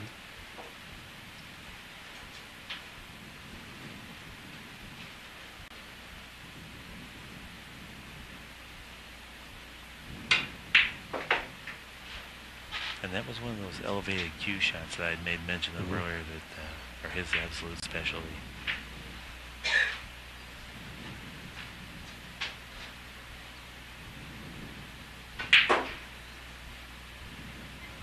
He's back into his 2-stroke rhythm.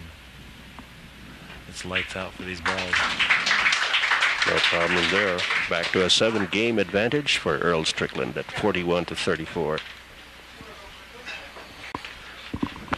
Break up it. We don't have to talk anymore in between games because they're gonna splice it up anyway. It's just too long. Yeah, right. Has this particular format been done before? 35-35? No.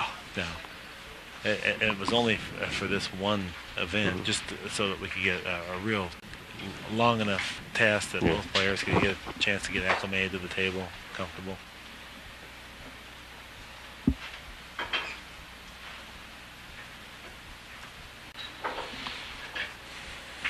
Yeah, Earl come out with another flurry. This is about the 3rd major flurry, because he won this game and then 4 more with it.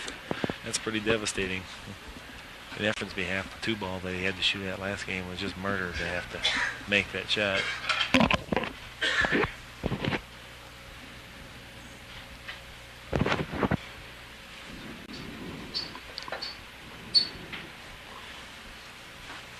Score stands at 41 games for Earl Strickland and 34 for Efren Reyes.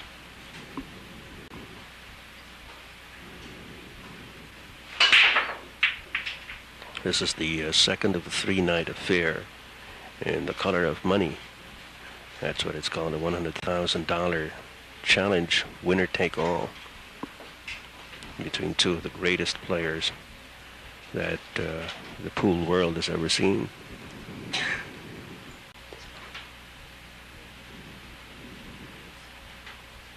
Earl's got to negotiate some balls, and he's eyeing it up. This will be an incredible shot. It's an off-angle combination shot he's looking at. Plus, he's got to negotiate through 3 balls to get to it.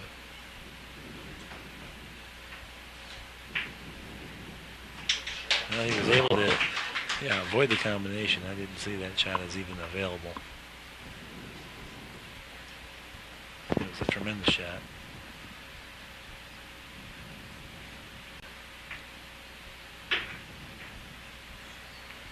Earl Strickland now showing the controlled side of his game.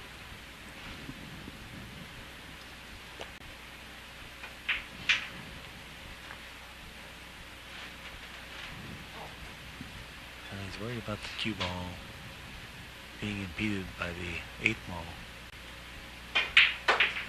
And if you notice, his balls are going right in the middle of the pocket. Even on the difficult shots, he's having absolutely no trouble finding the pocket. Well, I was talking to Efren Reyes after the match last night, and he had real nice words about the pocketing of Earl Strickland. Says he's one of the best.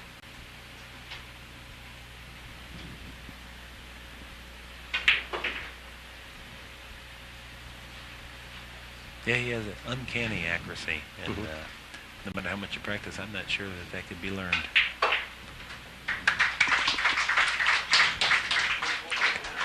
Earl Strickland is not letting up on his very aggressive play tonight. Score is 42-34. Okay.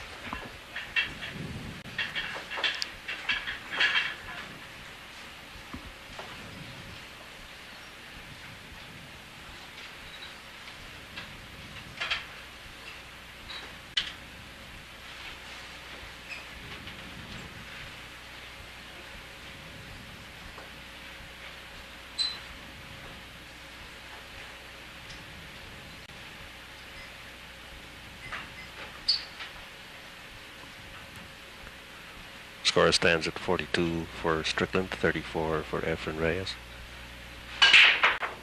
Well, we've played 9 games tonight, and of those 9 games, Earl Strickland has broken ran the entire table 5 times. Now that's a level of 9-ball that we've never seen, and it's been happening consistently throughout these last couple days. Efren approaches the table after Strickland's finally come up dry on the break. That might be the first time tonight. Well, the crowd applauding a push-out. They saw the 9-ball go in and thought it was a legal shot. Well, Earl passes it back to Efren.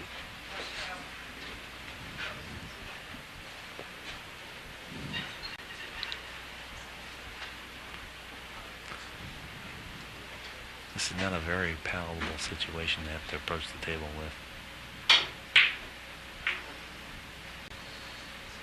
Sit there for a long time.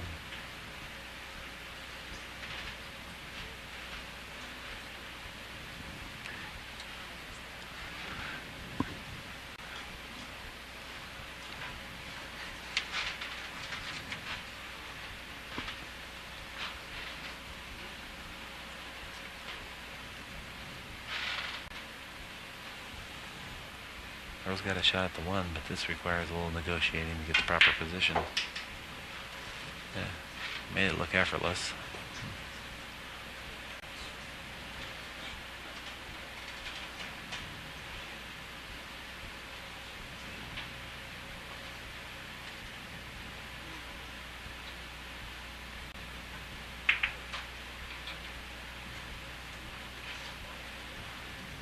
That's only the second ball that we've seen Earl miss tonight, I believe.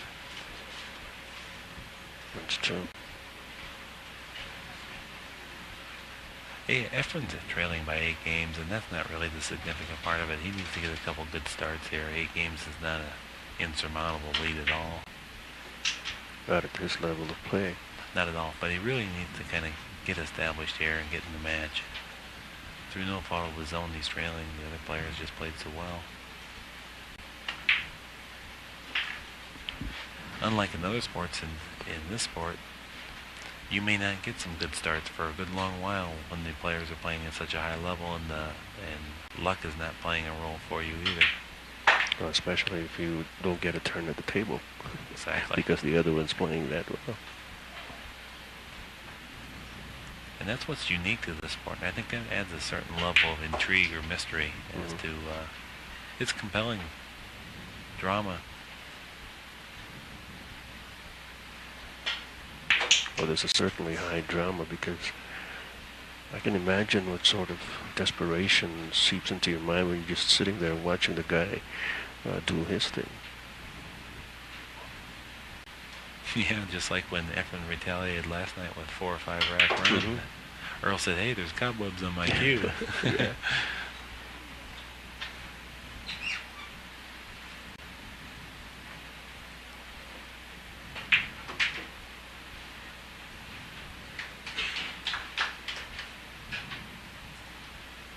Well, absolutely no one doubts Efren Reyes' supremacy at rotation.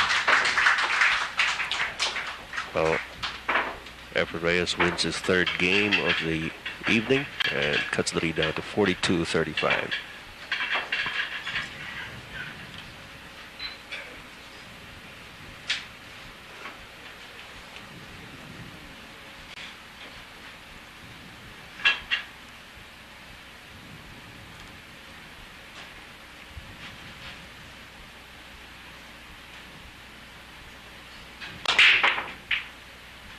Well, Efren really nailed that break. Look at the cue ball stopped dead.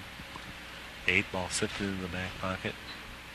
And unfortunately, I believe the 3 ball may have impeded the 1 ball's access to the corner pocket. If that's the case, we will not see him play a combination shot, I don't believe.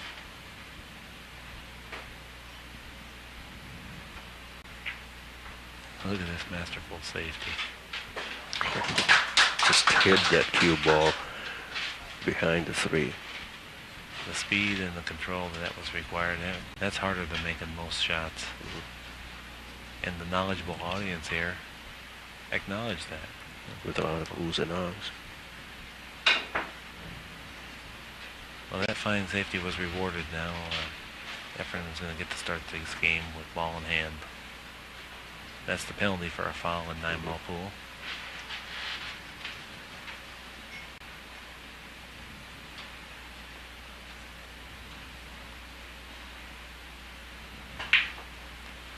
Now, statistically speaking, with players of this skill, when you award your opponent ball in hand, it's an 85 to 90% immediate loss. So it's just near death to commit a foul.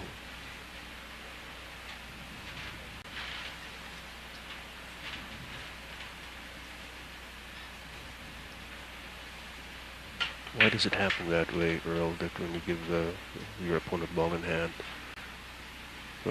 he's most likely to make it? Well, because he gets to start with such a good position, and once these guys establish control of the table, and especially the masterful Efren Reyes position play, he very seldom has to make a great shot after he starts with ball in hand. Now he's obtained pretty straight in angle on the 5, and he's going to have to force it just a little bit. And this was probably the best he could have did under the circumstances, but less than what you would like to have.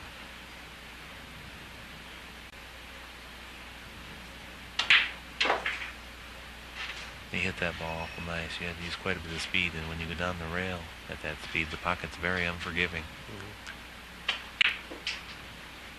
It's as if the pocket shrinks, huh? Absolutely. When the ball comes at it with speed, the pocket size diminishes.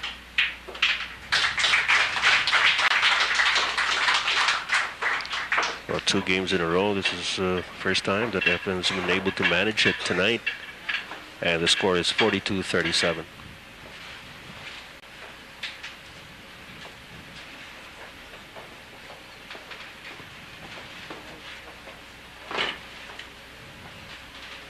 I'm sorry. Correction there, it's 42-36 in favor of Earl Strickland. When one of the players reaches 70 games won, and we will retire tonight's session to come back tomorrow. Boy, he maneuvered the cue ball around the 6 quite nicely there. One of the things the viewers at home might enjoy watching is if you notice how loose Efren grips the pool cue. This allows him to obtain a high volume of spin on the ball with a minimum amount of force. and he can achieve shots that the other players don't even imagine. Their strokes aren't capable of affecting the cue ball in the same way.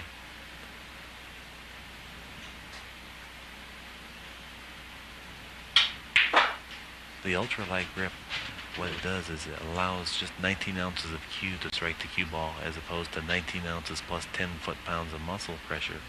And when you get that extra weight hitting that, it doesn't apply spin. It just slides the ball out there.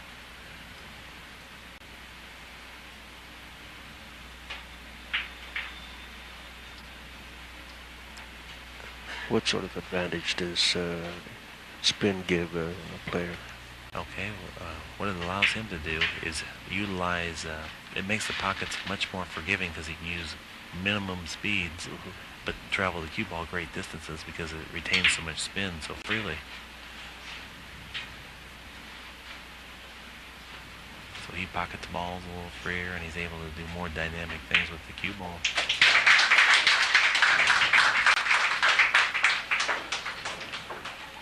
It is now 42 Strickland, 37 Reyes. Interestingly enough, that's Efren's first break and run out of the evening.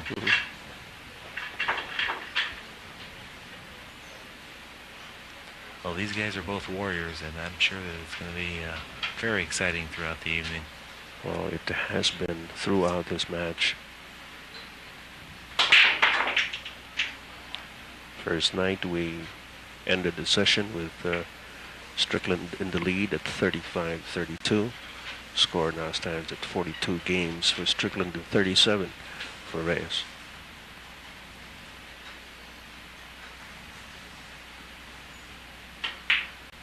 Oh, that flash of the old Efren there.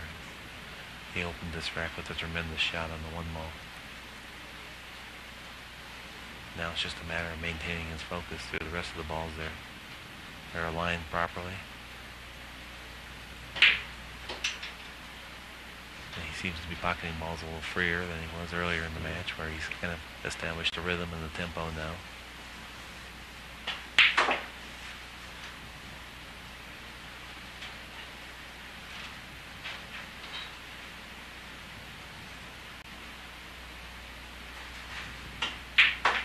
You know, in addition to the great shooting we're seeing, to be able to compose yourself when you're trailing in a match like this, with your opponent playing so well, where it just looks like you have no chance. This is really where the experience comes in, and this is what makes this a sport. Well, I guess for mere mortals, the temptation to try and hurry it up would just be too great. You're absolutely right.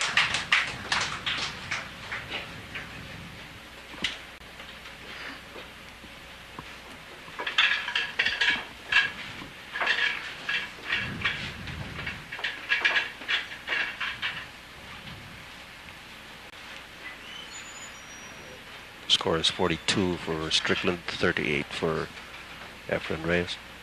As you were saying before, the temptation to hurry up is definitely great. It has to be fought. You're not going to win a bunch of games in a row with one stroke of the cue. You have to make a ball at a time, and it's hard to maintain that level of tempo that makes you stay focused, shot after shot, ball after ball. But that's what's necessary. Well, then you'll be fighting against human nature, but that's what makes great players, right? More importantly, I think that's what makes this such an interesting thing to watch, when you're aware of all the different subtleties that go into the sport. Now, Efren's confronted with another difficult ball to pocket. If he makes it, the reward's fairly great. Taking the moment to compose himself. Make sure he gives himself a real good delivery with the tip through the cue ball. One of the few times that we've seen him where he really actually took a moment to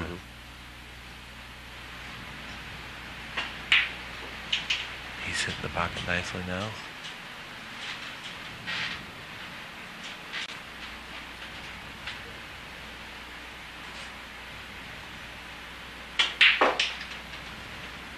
He had to use some power on that, and that demands accuracy.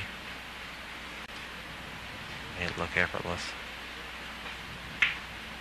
I'm here to tell you it's very difficult. Mhm. If it was any easier, I'd be out there doing it myself. Well, the crew was telling me that you showed them a thing or two about pool earlier.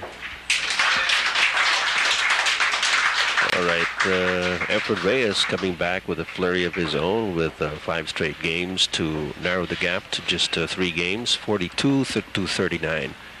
And interesting enough, that's Efren's 3rd consecutive break and run out. Mhm.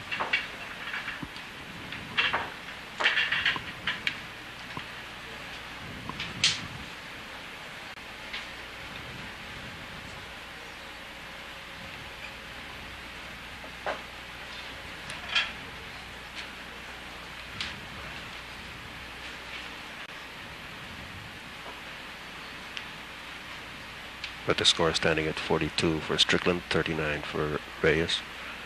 Efren now with the break.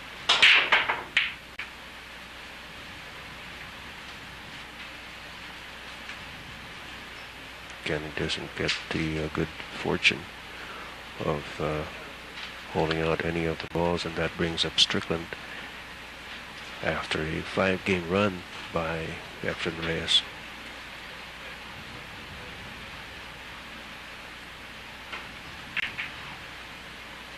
Well, Strickland opened with a nice shot.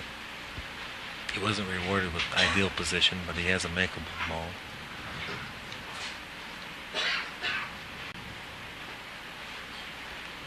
He seems to have a good composure tonight as well. Yes. Staying real focused on the match.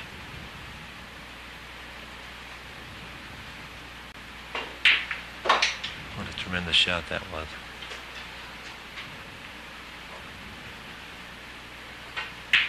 Sometimes in the past he's had to not only defeat his opponent, but it's some of the inner demons that seem to haunt him or plague him through the years. Well, we were witness last night of some display of temper by Earl Strickland, but that didn't seem to affect his game too much. On the contrary, he won last night's session 35-32.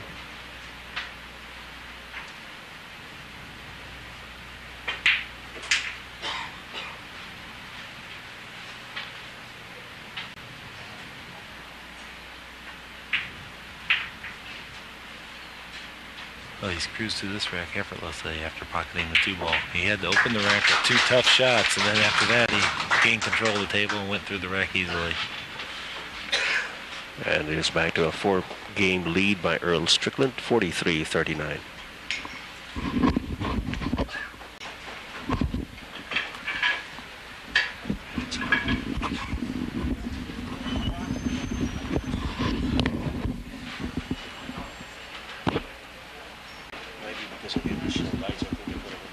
Yeah.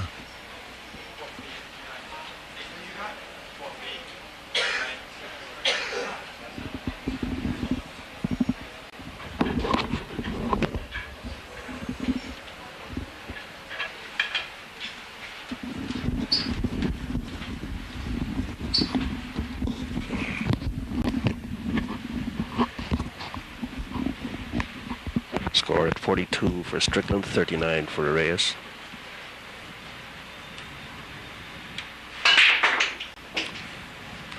Now we get to see another tremendous break shot. Beautiful break there by Earl Strickland. And this is really power pool at its best. Mhm. When it's on, it's a beautiful thing. Enables you to accrue quite a few games in short order. Which is what he did at the start of this session. Opened up an 8-game lead at 42-34. Efren had his moments and cut it down to 42-39 until Earl won the last game to make it 43-39. Well, Earl's confronted with a power shot, and not an easy one. I don't think the 8 ball impedes his swing, but he's going to have to muscle up a little bit on this ball. A shot that's very missable for mortals, but players of this talent seem to cruise right through those.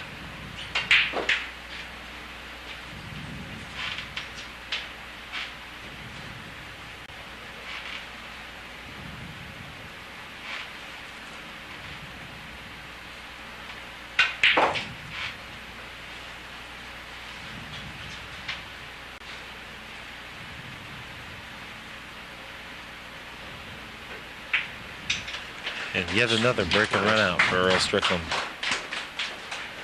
So it's now 44 for Strickland, 39 for Reyes.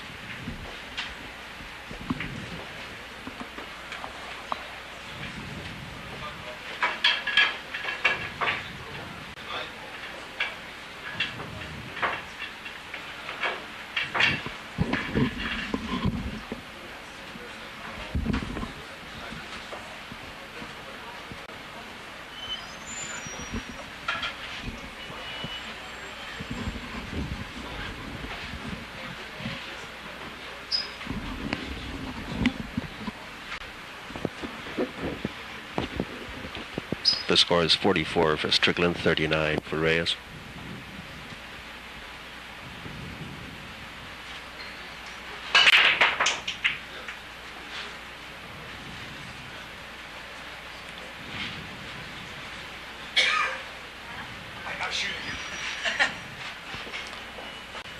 Well, Strickland made a nice break, but the cue ball got away just a little bit. And he's in a push-out position now. That means he's going to take a foul and try to maneuver the cue ball to a little better place on the table. He's declared push. Efren will now come to the table with an option. An option to accept the table as it is or force Earl to play from here. One is not obliged to call out the push. Well, actually it is, but if it's an obvious situation, then we know what's intended.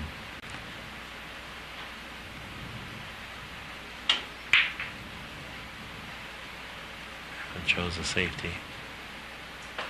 Not sure if he's not happy with it at all. The one ball hit the point. I can see on the monitor that Earl has a makeable shot. Right now, Efren's just not getting the benefit of much of the good fortunes. And I don't mean to say that Earl is getting a lot of good fortune. He's created his own luck. But Efren really, even though he had a little flurry in there, has yet to really look like he's super comfortable out there. I guess it would be kind of hard to feel real comfortable when your opponent doesn't miss a ball. Yeah. Racks and racks on end. You know, part of what's creating the high level of play is that the playing conditions in this place are absolutely impeccable. The table's playing great, the cloth is new, the balls are clean. These are all important factors in being able to maintain a high level of play. Not to mention the crowd, of course, that certainly has been behaving very nicely, so that no distractions are there for the players.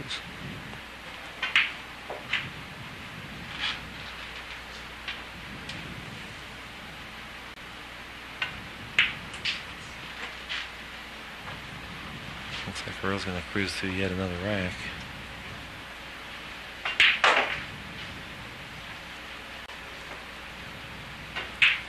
Yes. It is now 45 for Strickland, 39 for Efren Reyes. 6-game lead.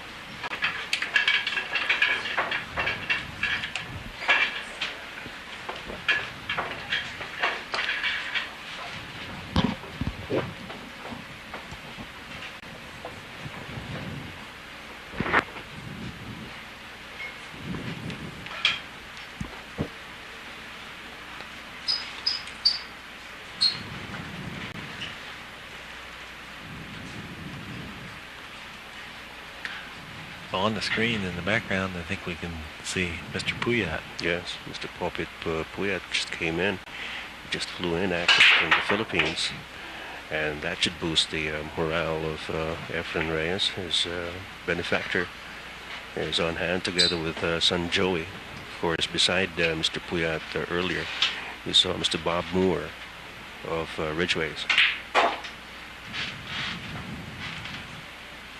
And really, the sport of pool owes Mr. Bob Moore a debt of gratitude, and I mean players past, present, and future all do for attempting to bring pool into the forefront of all sport.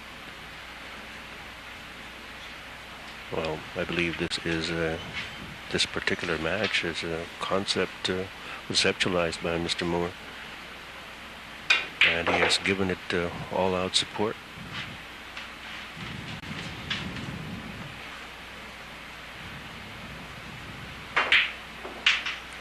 Well, the TV people that he acquired are absolutely fantastic to work with. Well, thank you very much. He also provided us with a great commentator and analyst in the person of Mr. Mark Wilson here. Well, that was nice of you to say that. I had you said it just like I wrote it earlier.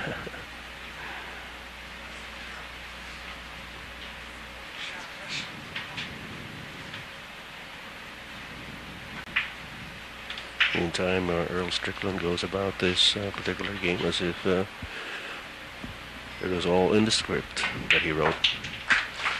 Picking up win number 46 to 39 of Efren Reyes. 9:30.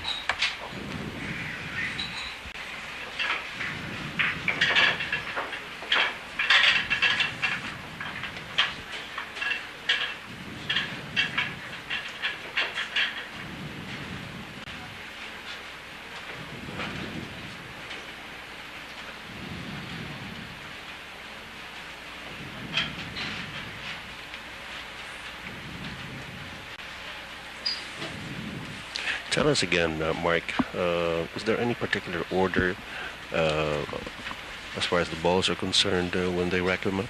Well, we tried to maintain fairness by putting the balls in the same numerical sequence in the rack, and so the 1 goes on the front and 2 in the back. The 3 and the 4 are on the wings, the exterior of the rack, and the rest of them is random, but those are the ones that are the most important. And that way it's uniform for both players so that they have the best chance of obtaining a shot from the break.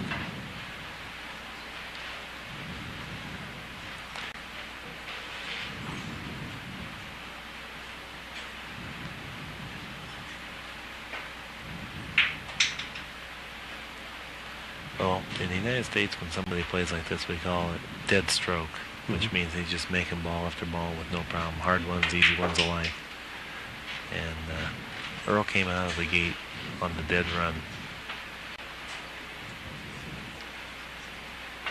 Well, he's hardly made any mistake tonight. Maybe 1 or 2 minor ones that gave Efren Reyes an opportunity a couple of times. But Efren so far has not been able to sustain that, although he did have a 5-game run earlier.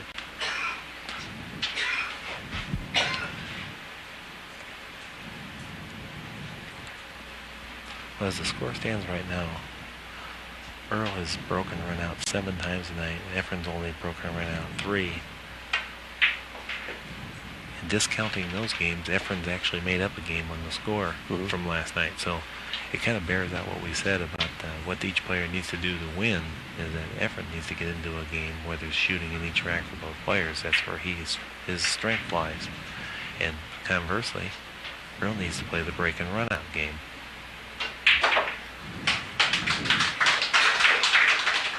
Score is now 47-39.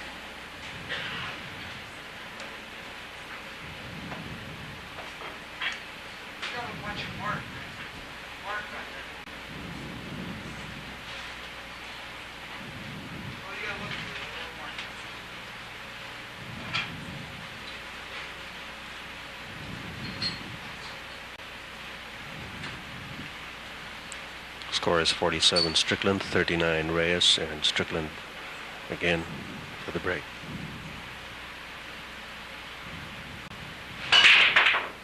Tremendous follow-through extension on the break. And I believe Earl's come up dry on this break. Yes. That brings up Efren Reyes again. After cooling his heels for quite a while there. As Earl won 5 straight games.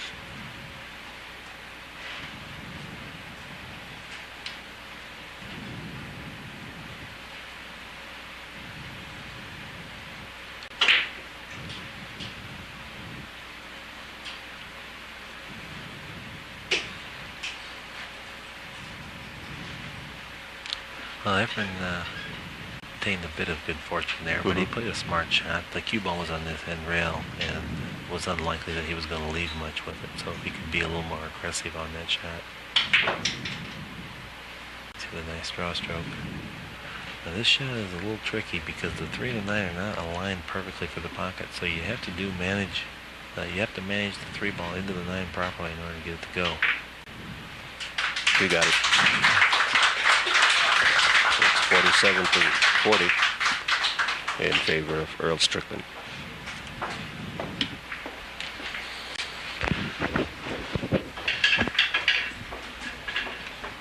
It certainly doesn't take him long to clip off a bunch of games, does it?